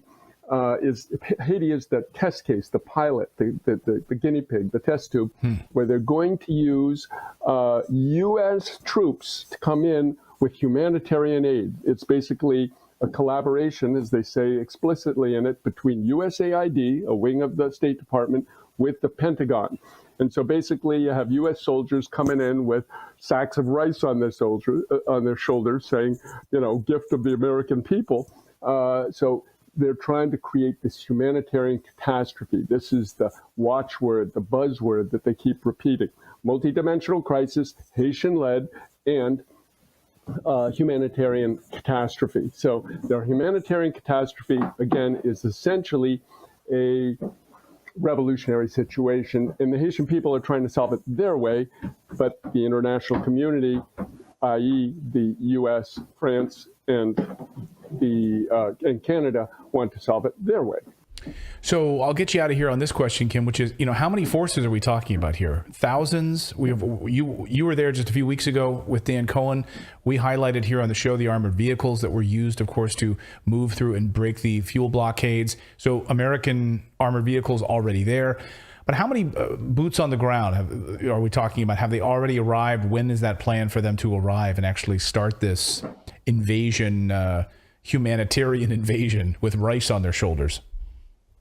Well, there are two schools of thought on this. Daniel Foote, who resigned as a State Department emissary, envoy to Haiti, is looking more at a sort of a special forces approach. We're going to send in Green Berets to train the police and maybe engage on some level with the Haitian police and engage with gangs, quote unquote, that is the armed people, on whatever level. On the other hand, you have people saying, no, we need to go in with big, massive force and thousands and thousands of troops. So we'll see which way it is. Their biggest problem is they don't want to go in with U.S. troops. The Canadians are a little squeamish about it. They're trying to get some faces from Africa. Kenya is maybe on board, Barbados, Jamaica. So they're trying to bring in other neo-colonies, if you will, to be the front, to be the cops in front of the troops, and we'll see if they're successful. After my talk yesterday, the Kenyan ambassador came up to me and was asking some questions, and apparently he's being groomed to take over for Helen Lalim as the head of the UN mission there in Haiti. So we'll see what occurs in the days ahead. Are they going to be able to put it together in the UN? If they don't, they'll make a coalition of the willing, as you called it, outside of the UN and do their own thing. But they're trying to get the UN imprimatur on it. So either way, it's the U.S. and Canada with their own coalition, or it's the United Nations with these forces moving in. It's going to happen. We've already seen the scaffolding being built here. Kim Ives, great to have you on the show. Really appreciate the work that you've been doing, and thank you so much for your message to the United Nations yesterday. Thank you. Thank you, Clayton. And that's why it's so important that we have journalists like Kim, who go to Haiti, actually see the truth, debunk the propaganda. And we heard from folks at the United Nations. Redacted heard from sources at the United Nations over the past few weeks that the reporting that Redacted has done along with Kim and Dan in Haiti is actually changing the plans. And there are members of the United Nations standing up and saying, absolutely not. Let's not do this. Let's not do this. Here is the proof, because there's been the only information that's been coming out of Haiti is by the hands of the United States, basically. The propagandists. Funneled through the Associated Press. Yeah, propagandists, right?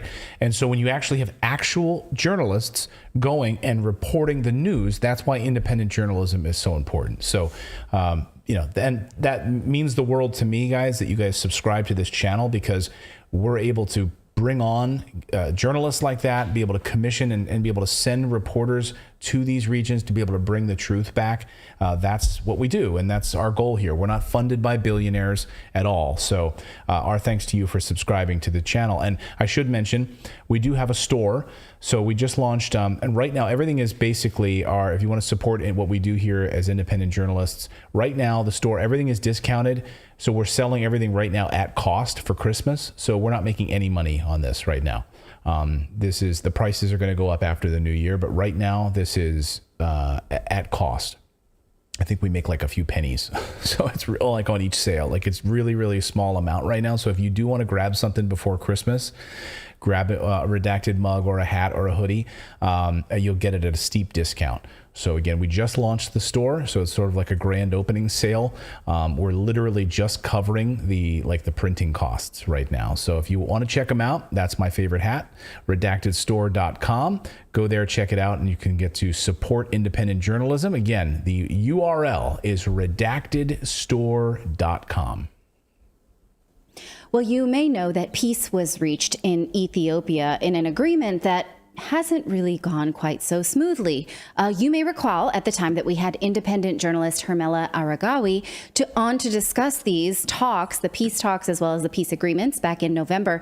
And she was kind enough to join us again today. Thank you so much for coming. Thank you, Natalie, for having me. Now, when we last spoke, you laid out how the West, including the United States, was arming the region of Tigray while calling them the victims, saying they couldn't receive aid. And you disagreed with that narrative. Can you sort of sum it up again for anyone who missed that so we can have some context to bring you so that you can bring us up to speed? Sure. I would say the U.S. was diplomatically arming the rebel group in the northern region. We don't have solid evidence that they were actually providing weapons to them, but the head of the World Health Organization, who's an executive member of the rebels in the northern region, has been accused of siphoning off what's supposed to be humanitarian aid for civilians to the rebel fighters. So in that way, there's some complicity in providing weapons for the rebels in the north. There was a peace deal signed, as you mentioned, last month. It's moving slow, but there doesn't seem to be an active war. And so a lot of people believe that the federal government of Ethiopia had leverage over the rebels, and that is why they came to the table, were flown out of the northern Ethiopian region of Tigray on U.S. military planes and sat down at the negotiation table and eventually signed what appeared to be a peace deal. There was a follow-up implementation agreement in Nairobi that added some preconditions that many Ethiopians and Eritreans were not happy with. Those preconditions being for the rebels to disarm, which was a part of the original agreement, that Eritrean forces from the neighboring country and other regional forces had to leave the region. But what we know at this point is the TPLF leadership has said about 65% of their fighters have disengaged. I haven't been able to cross-reference that with the Ethiopian government, but there appears to be a move towards disengagement with the goal being disarmament of the rebels. But there's also indications that some of them might be regrouping and trying to rearm. But at this stage, Ethiopians and Eritreans are still hopeful that the peace deal will through, but it's definitely past the original deadline of 30 days of full disarmament that was agreed to in Pretoria, South Africa. I mean, you wonder how that works. Do they just set out a box and people just like, okay, these guns, here you can have them? It takes a lot of faith.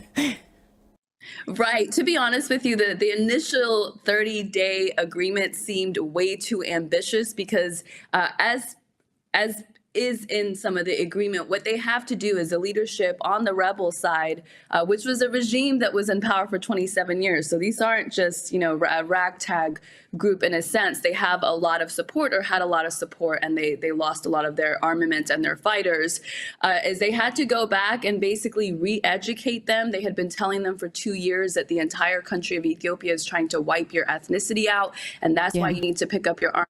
So they have to undo that conditioning that made mothers send 5 of their children to fight this war because they were told it's a matter of, existing or not existing. And now they realize a lot of that was propaganda. So, I have some empathy for some of these people that have been recruited to fight because they did not have much exposure to the rest of the world or any other narrative.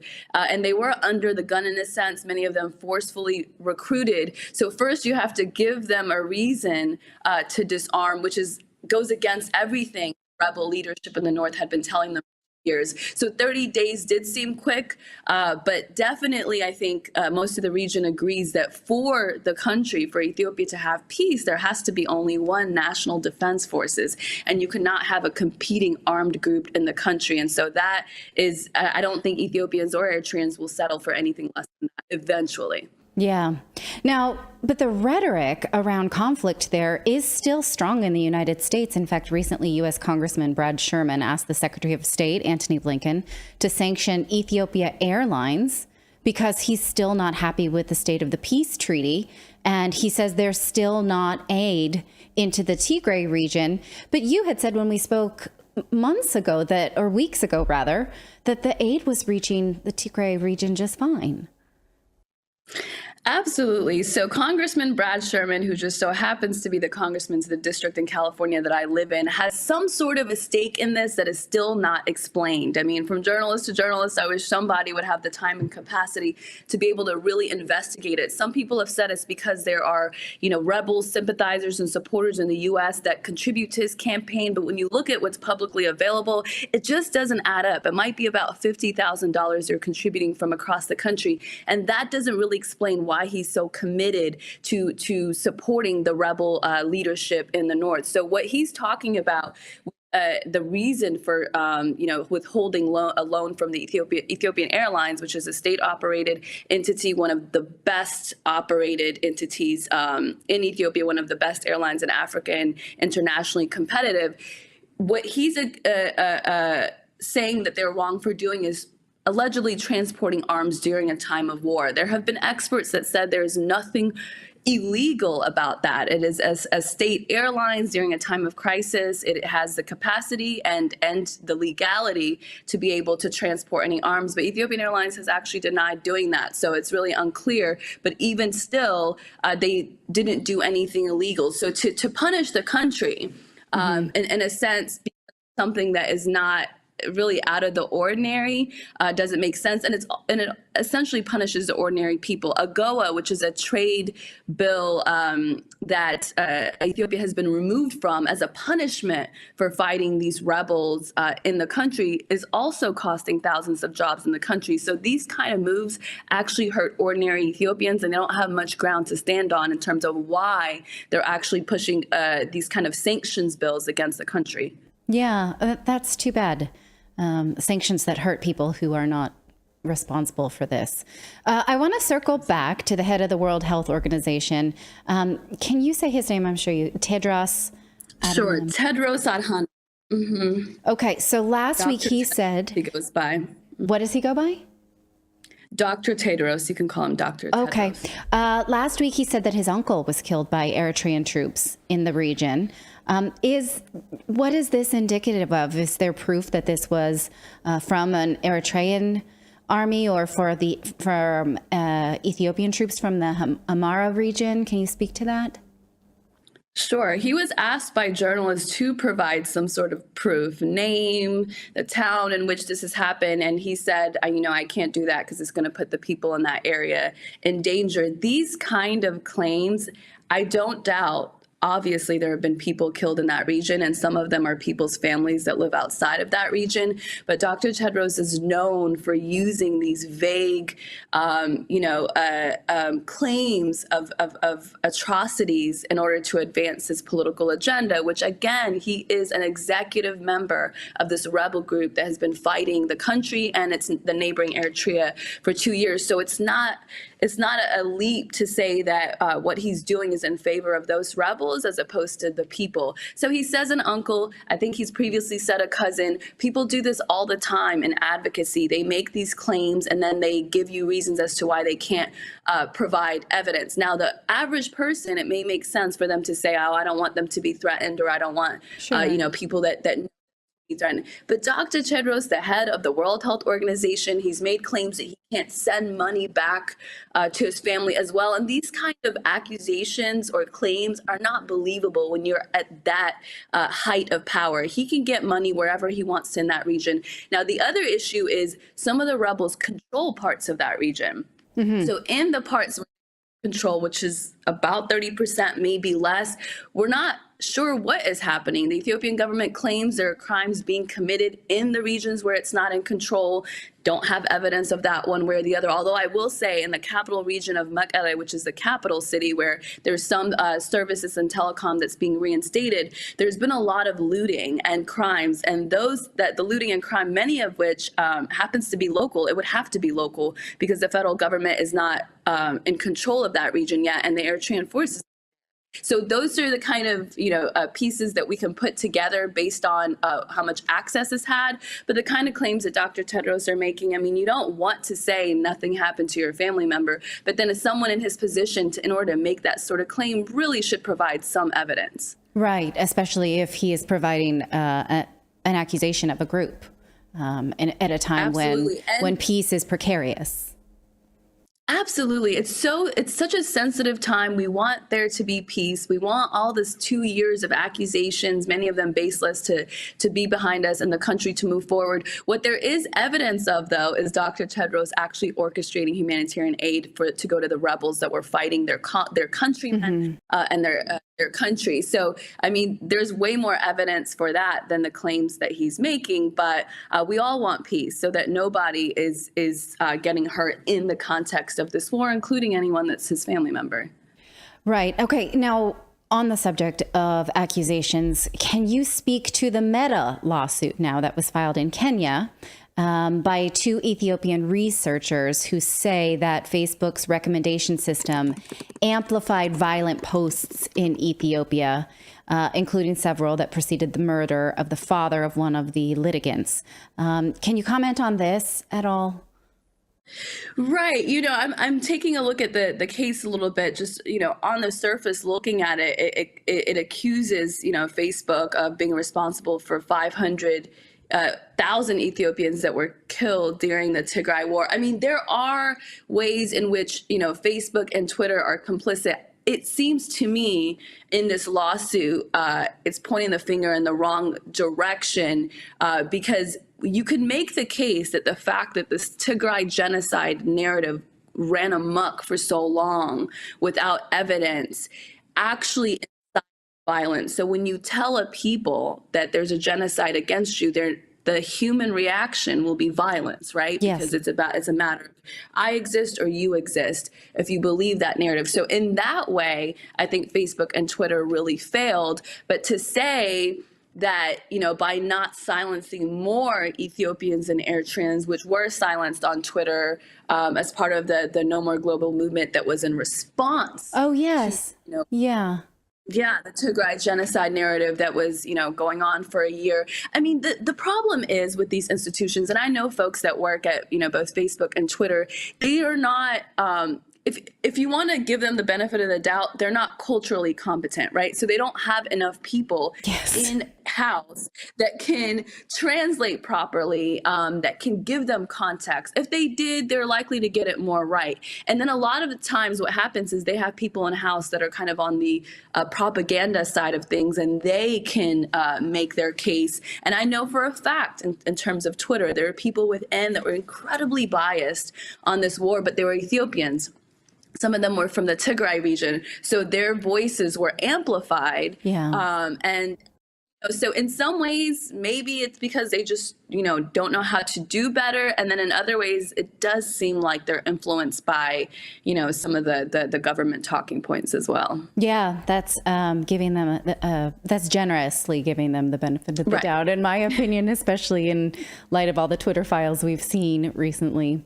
I have just one more question. I was hoping you could give us a temperature on the African summit that happened in Washington, D.C. last week. President Biden made it clear that Africa is a priority. He announced trade agreements. I'm curious if this is the U.S. attempt to make sure that China and Russia can't get in these regions, or that's sort of usually my assumption, what I'm looking for. So I don't want to lead the question, but maybe you can just tell me a little bit about it. Even though I have led the question. Sorry. Well, so let's base it even on that premise. I mean, even based on that premise, they're failing. So if their goal is to compete with China and Russia on the continent, they're not competing very well. Let's look at some of what came out of the U.S. Africa Leaders Summit. Biden talked about committing $55 billion to the continent over the course of 3 years. When you break that down, that's less than $20 billion a year to a continent with a population of more than 1.2 billion. And so wow, that's really small, especially when you see the Ukraine aid. It's nothing. Yeah. Thank you. It's nothing. I mean, they're not serious. The U.S. is not serious about mending their relationship and advancing their relationship with Africa. I mean, like you mentioned, how much are they giving to Ukraine? They're giving more than $60 billion in 1 year to Ukraine. And you're talking about $55 billion over the course of 3 years for a continent that has 30 times more the population and is incredibly underdeveloped. It's resource rich, but it's incredibly underdeveloped. And at this point, the right to this basic level of economic development on the continent is really a human rights issue. So you see people like the California Congressman Brad Sherman, pretending to care about certain type of human rights. What about the right to basic economic development? What about the right for women to be able to go to work and feed their kids, for them to have clean water, for them to have some level of food security? This is the way in which we need to change the way we talk about human rights, particularly those of us here in the West, including the United States. We pick and choose. We talk about, and this was discussed in the forum, the community forum that we had in DC ahead of the U.S. Africa Leaders Summit. The U.S. always wants to talk about civil and political rights, elections, and the way that they see elections should be done. But there are other basic rights that are just as important, like the right to water, the right to food, the right to, basic, decent living conditions. And the African diaspora, people that are from the continent, that have family on the continent, actually send way more in 1 year in remittances than the U.S. has committed in 3 years. So it looks like a bunch of PR. As an American, in some ways, I'm rooting for the U.S. to get this right. But each time, it just seems like they're doing the absolute minimum and then just hoping that it'll fix itself. I mean, there are places in Africa that are so critical to the U.S. If you look at the Democratic Republic of Congo, it is 70% of the cobalt in the world comes from there. And then I think a lot of the rest comes from China, right? So if something was to happen to the Congo, it would be an economic disaster in so many ways in many parts of the U.S. or the continent or the world, especially the U.S., right? And I was at one of the events at the U.S. Africa Leaders Summit where a man from the DRC asked one of the Congress people, what are you going to do about the Congo? I mean, you guys have to fix the way that you are working with the Congo. There is a way, for you to be able to get the things you need and then actually help that country develop a nation. Yeah. Just a little bit. I mean, it's in constant conflict while there's all this looting that's happening of its resources. And so it's really about changing the partnership, making it on more equal grounds, understanding that the U.S. needs Africa. It genuinely actually needs Africa in terms of the resources. And so I would like to see the U.S. approaching this differently, because there's a lot of young people on the continent that are watching the way that the U.S. is operating, and it's either going to push them closer to the U.S. or further away from the U.S. and other powers like China and Russia that we know the U.S. wants to be able to compete against. So it's just a natural next step to reform the U.S.-Africa relationship. I mean, this was the second summit in 8 years, the U.S.-Africa summit. And yet, on the backside of it, what do we see? This chump change that's thrown at the continent as a whole. And even within that, there are conditions. So what you saw, the $100 million that the Congressman Brad Sherman was trying to stipulate, that comes from that $55 billion. So you've got $20 billion, less than $20 billion a year. Within that, you're conditioning it based on what you believe are human rights issues and ignoring what the country believes are human rights issues.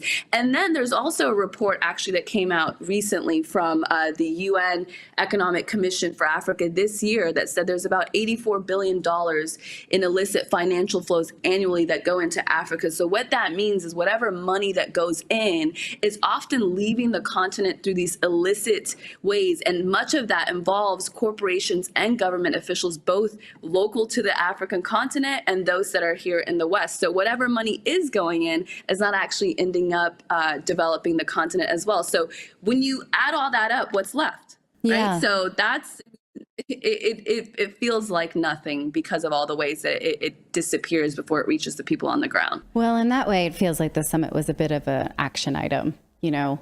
But I appreciate the context very much because, you know, you see the headlines splashed about like, yay, look, the United States really wants to expand into this region. And so, yeah, it seems like it may not be all that serious of an intention. And then when you juxtapose it with the Zelensky visit this week, you can see where they're serious.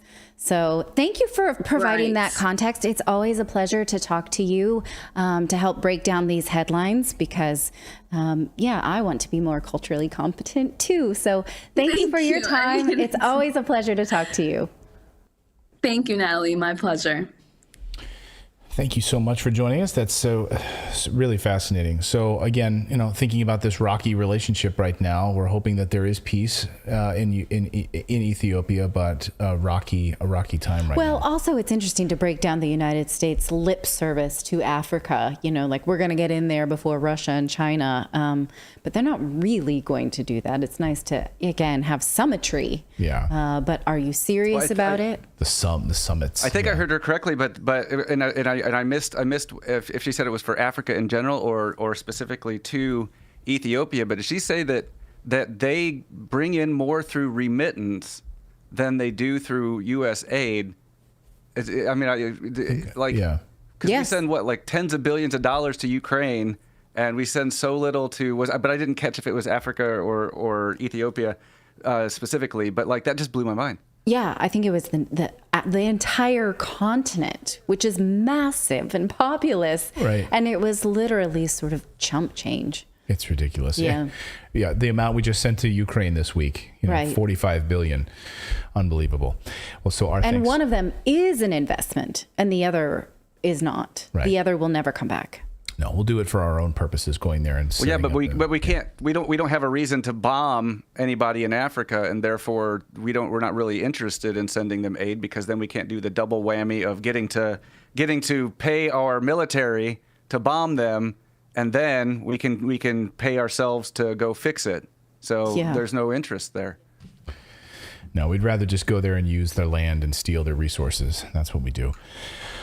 We've got more news to get to here. Good to see all of you in the chat. Sally says, the show is real. Thank you. Nice to see you. Demon's Rage says, down with the United States government now. Yes, one of the largest criminal organizations in the world. Yes, that's true. Laura Anderson says, Africa will rule the world. All right. I hope so. Perhaps. Maybe. If they.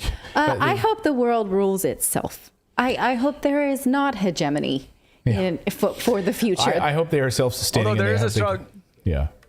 There is a strong argument for, we might as well try somebody else running everything because, look at the bang-up job the rest of that's going on right now. So, I mean, you did see, Africa, a number of African nations stand up against the World Health Organization when they voted for autonomy over our future pandemics and what we would give up national sovereignty. So Africa stood up. Africa was the fire line, and stood up for the rest of the world. So maybe maybe there you go. I'll maybe support that. Yeah. All right. Well, we've got more news to get to here on this Thursday. Let's talk about this. Remember a few weeks ago when the United Nations head of global communications, you remember her? She told us that they own the science. Remember this lady on climate change? We own the science on climate change, and opposing viewpoints be damned. They're now pushed down in search results through their partnership with Google. Watch. We partnered with Google, for example. If you Google climate change, you will, at the top of your search, you will get all kinds of UN resources. We started this partnership when we were shocked to see that when we Googled climate change, we were getting incredibly distorted information right at the top. So we're becoming much more proactive. We own the science, and we think that the world, should know it, and the platforms themselves also do. But again, it's a huge challenge that I think all sectors of society need to be very active in. Oh, we own the science. It's our science. And therefore, we've partnered with Google to affect search results so that you only get what we want you to see. That's how this works. That was from the United Nations, out of her mouth. Well, I want you to put a pin in the United Nations piece for just a moment, because we're going to come back to it. But first, the United States is in the middle of a deep freeze. We just passed the first day of winter just recently. A brutal Arctic blast is making winter travel dangerous.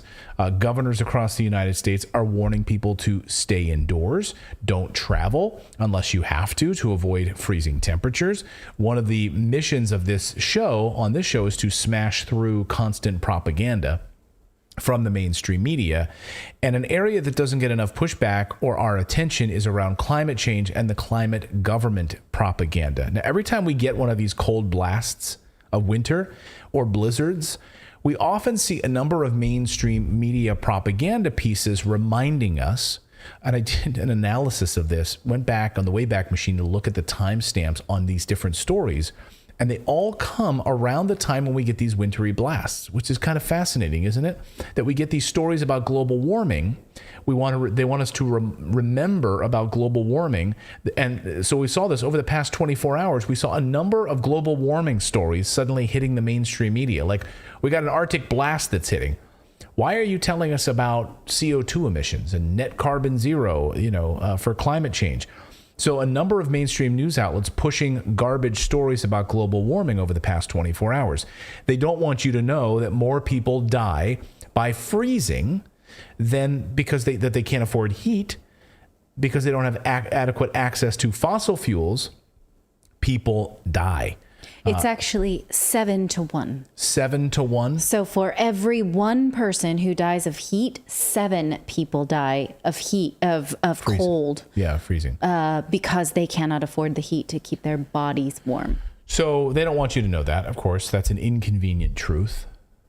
Sound familiar? First up, I'm going to show you one of these fake news reports here. This is CBS News over the past few days with a brand new global warming report just in time for the deep freeze that you're experiencing, trying to scare you the next time you take a flight. Your flight might crash due to climate change. So here's what happened. A flight from Phoenix to Honolulu went through a thunderstorm, this week. And according to the National Weather Service, it was caused by turbulence because of the thunderstorm that caused the bumpy ride. So the National Weather Service wasn't lying. You'll fly through a thunderstorm, and this is going to happen to you sometimes. Watch. Kaylee Reyes said her mom had just sat down after using the restroom when the turbulence started.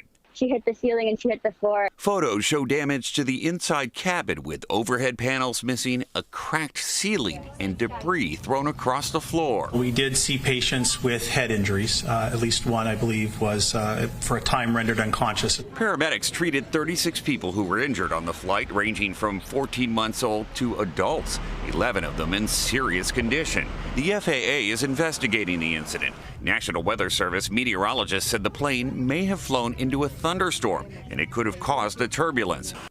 Oh, okay. So that's what the National Weather Service says, and that they're checking with air traffic controllers, like where was the plane in that, and going through a thunderstorm. Have you guys ever been on a flight during a thunderstorm? I came back from one on Denver, Colorado 15 years ago, and it was boom, boom, boom. I thought we were, it was up and down, up and down. Things were flying all over the place in a thunderstorm. That happens. Climate change? No, thunderstorm. So this is how, though, CBS then took that story and then wrote an entire news piece around it. And listen to the shit that they stuck into the story. This is the digital version of the story.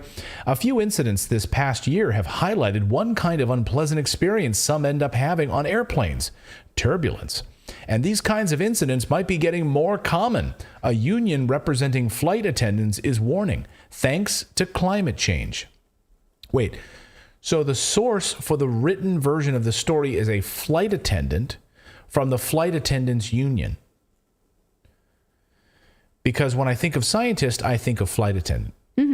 I love flight attendants, don't get me wrong. They take amazing care of all of us whiny ass bitches while we fly, but they are not scientists. Maybe some of them are. They got tired of doing all that science and they became a flight attendant. But most chances are they are not scientists. So your source for this story on climate change is from a flight attendant, CBS News.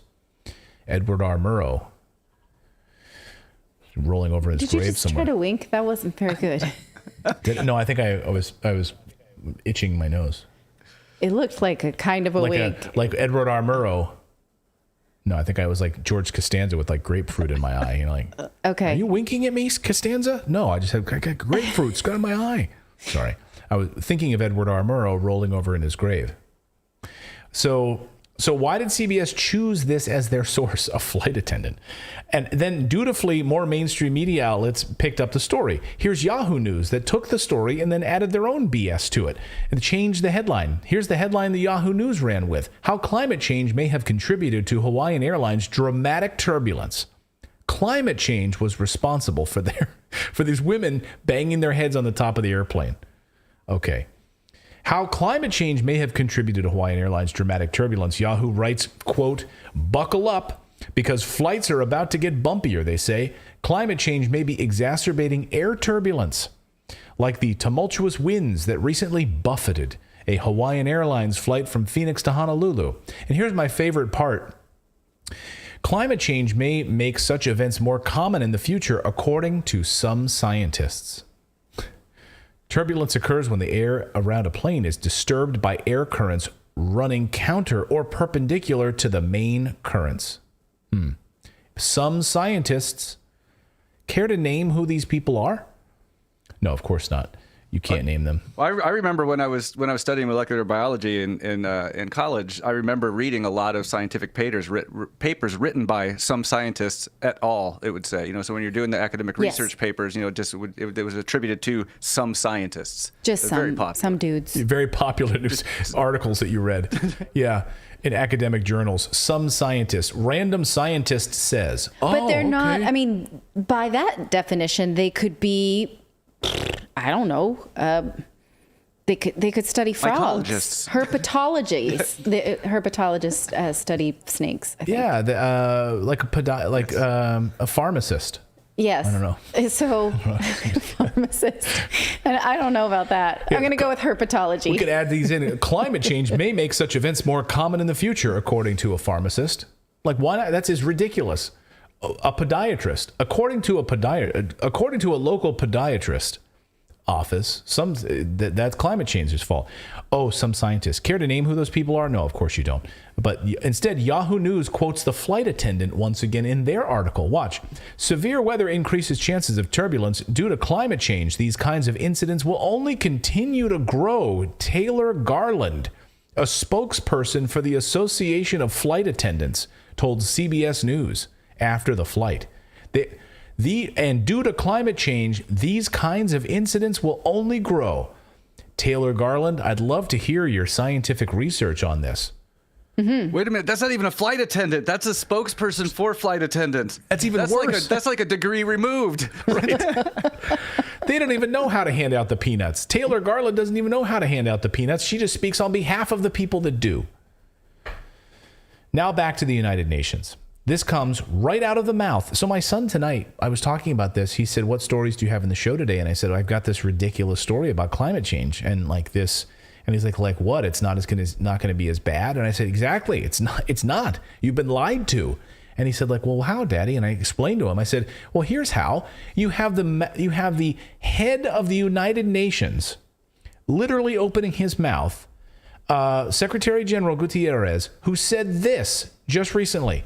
Well, listen, he says, he got up there and said that climate weather and water-related disasters had increased by 500% over the last 50 years. So if you're there, you're listening to the United Nations, he's a man of authority. He just told me that storms are now stronger. They're 500% stronger than they were in the 50 years ago. That's amazing. So I know the UN, so I know that the UN told us that they own the science, right? They own the research. We just heard that. So let's find out if this is true. Here, let's Google. Let's go, because now remember, the UN owns Google search results, right? So this is I did a private incognito window. This is so it's not me logged in. Okay, this is a private individual Google search. I know that's true because you would never Google the San Francisco 49ers. Yeah, this is the drop-down menu that they offer. So here's a Google search, right? And just gave me pre-populated things, right? So I'm Google searching climate change storms, okay, just to see what I get. Climate change storms. All of the results are government websites. They're all like, here's NASA, hurricanes and climate change. Look at this. How can climate change affect natural disasters? How climate change makes hurricanes more destructive. How climate change affects extreme weather around the world. How climate change is making some storms like Hurricane Ian stronger. Here's what we know about climate change and fuels. How climate change is strengthening hurricanes. Like, this is all of the results you get on Google because the United Nations doesn't want you to know the truth. So what is the truth? Well, the truth is, here it is. I'll put it up on the screen. So in fact, has it gone up 500% in the last 50 years, according to Secretary General Gutierrez? Actually, no. And just like I told my son, I said, son, it's actually gone down 10% in the last 50 years. We had stronger storms in the early 1900s than we do now. Well, also, the phenomenon called widening the bullseye is that we put more human infrastructure in the storm's paths. And so when they use this 500%, what they mean is that the cost of storm damage has gone up because more things that cost money that we then need to replace are put in the storm's path. Right. So it really has very little to do with the number of incidents or the severity of incidents. It has to do with the fact that we are a more populous Earth.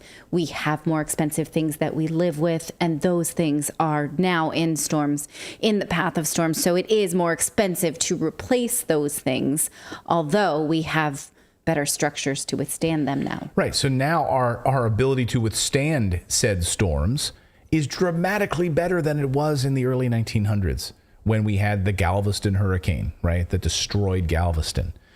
If that hurricane had occurred today, it would have been, we wouldn't have had tens of thousands of people die. And so while they're telling us this, they're saying, well, because our carbon emissions continue to go up, then these phenomena will get worse, and so we've better brace ourselves. What they don't say, and what Michael Schellenberger does a fantastic job of laying out in his book, is that in most developed nations, carbon emissions have peaked.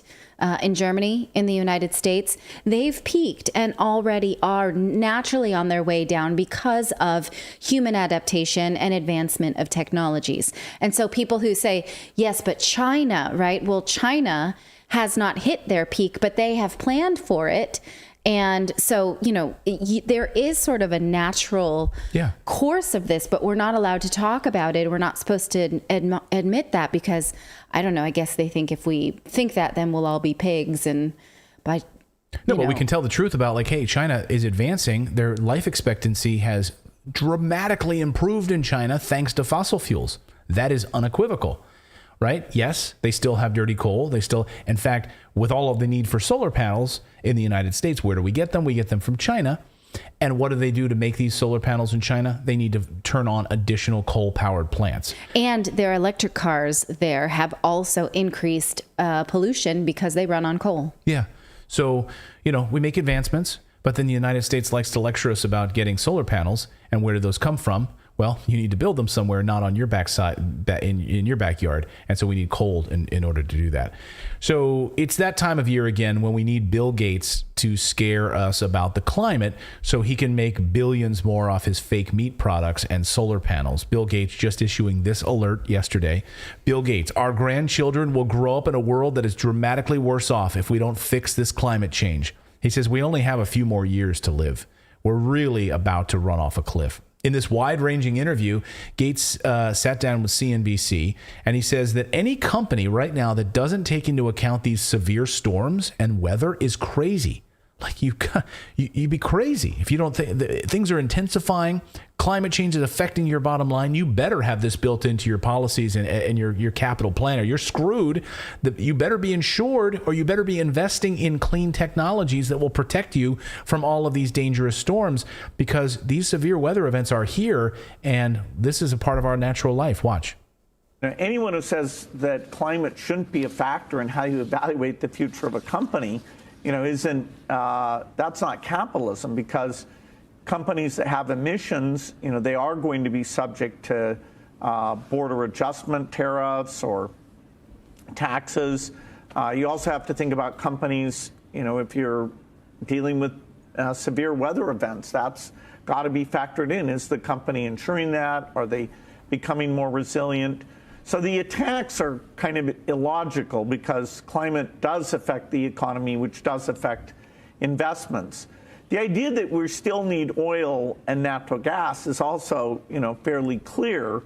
We're not going to drain all the money away from those sectors. That's how people get to work today. It's how people avoid freezing to death in the winter. I love how he kind of says that, like, just reluctantly. He's just like, we're not going to get rid of the fossil fuels. I mean, people still need to have some heat, so they don't freeze to death. They don't need to die. Anyone who says that climate shouldn't be like, well, yeah, like we still have, fossil fuels because people still need to be warm. I mean, we can't get rid of it yet. We'll get there, but just not yet. We're going to get there. Mm-hmm. Mm-hmm. So that's That was such a stunning impersonation of Bill Gates that Natalie was just floored. She had no response. There was nothing to say. Yep. Love his hands. He does this thing too. He puts his hands out I don't know what he's doing with those hands, like weird kind of jazz flower hands that he does. Yeah, I don't know. There was a study not too long ago about how the spin on Bill Gates stories is 3 to 1, maybe even more than that, 10 to 1 positive to negative. Really? It's that high? Positive stories to, there's no negative stories. Oh, about yeah. I mean, because Bill Gates, never. If you're giving billions to the United Nations and to the World Economic Forum, and all the stories are going to be hidden. Right. What person is going to actually get a chance to sit down with Bill Gates and ask him any serious question at all? Right. And so, Clayton and I, we went through the stories today, and he's like, yeah, we got to talk about this Bill Gates. And I'm like, why do people listen to him? Why are we letting it, I am bored to death of him telling us how to live. And bored? Yeah. I'm terrified of him. I'm less, think about all of the farmland that this guy has. But we could just stop listening. How about we just stop listening, though? Well, we don't have to. Yeah, you see, but that's ignorant to not listen to what he's saying, because he's been telling us all along exactly what he's going to do when it comes to the pandemic, when it comes to vaccines, when it comes to processed meat products and fake meat products and all of this shit. He's literally telling us. He's written books about it. He's putting his money and he's investing in the very things that are affecting our lives. I get it. And even if we don't talk about it, he's still going to do those things. And then we're going to, like we are now, where's all the farmland? How come you own everything? Yeah. Oh, we weren't talking about it. So you just bought up all the farmland, and now these farmers can't actually produce meat anymore, so we have to buy your fake 70 ingredient fake meat patty. I still can begrudgingly do Bill Gates stories, though. I don't have to like it, and I really didn't like that impression you just did. So what? What's all right about that?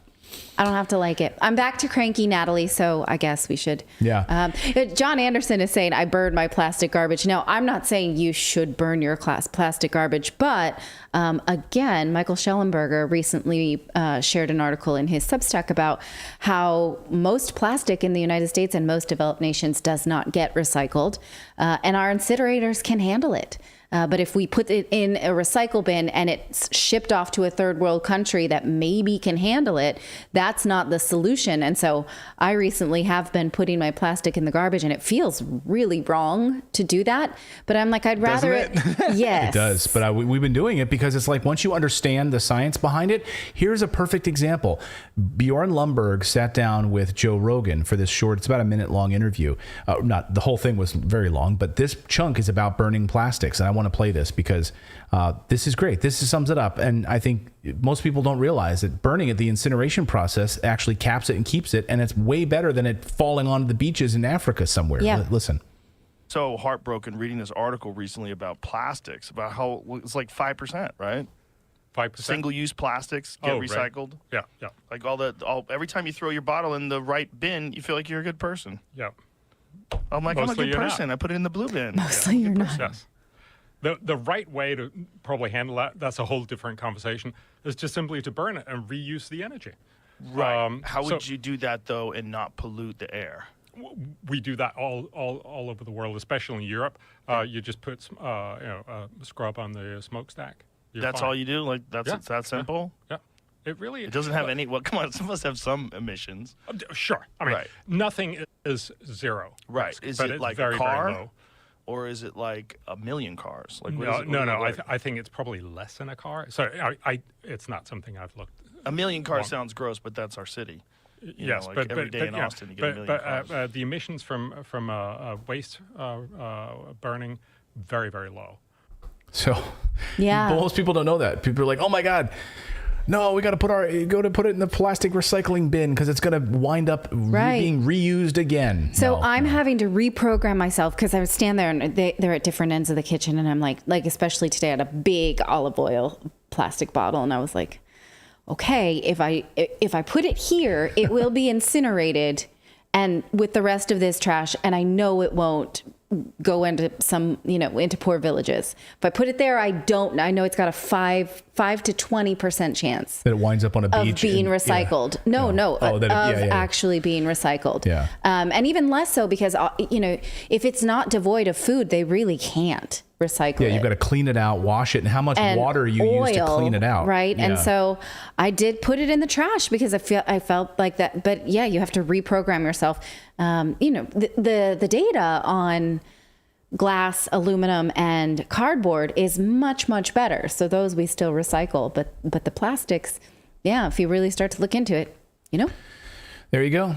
So as a reminder, everyone, this is our final live show of 2022. I just want to say thank you for an amazing year that we've had here at Redacted. We've grown by leaps and bounds. We just passed, again, about 1.5 million subscribers here on the channel. So we've just passed about 146,000 subscribers on Rumble. So hello to all of our Rumble fans as well.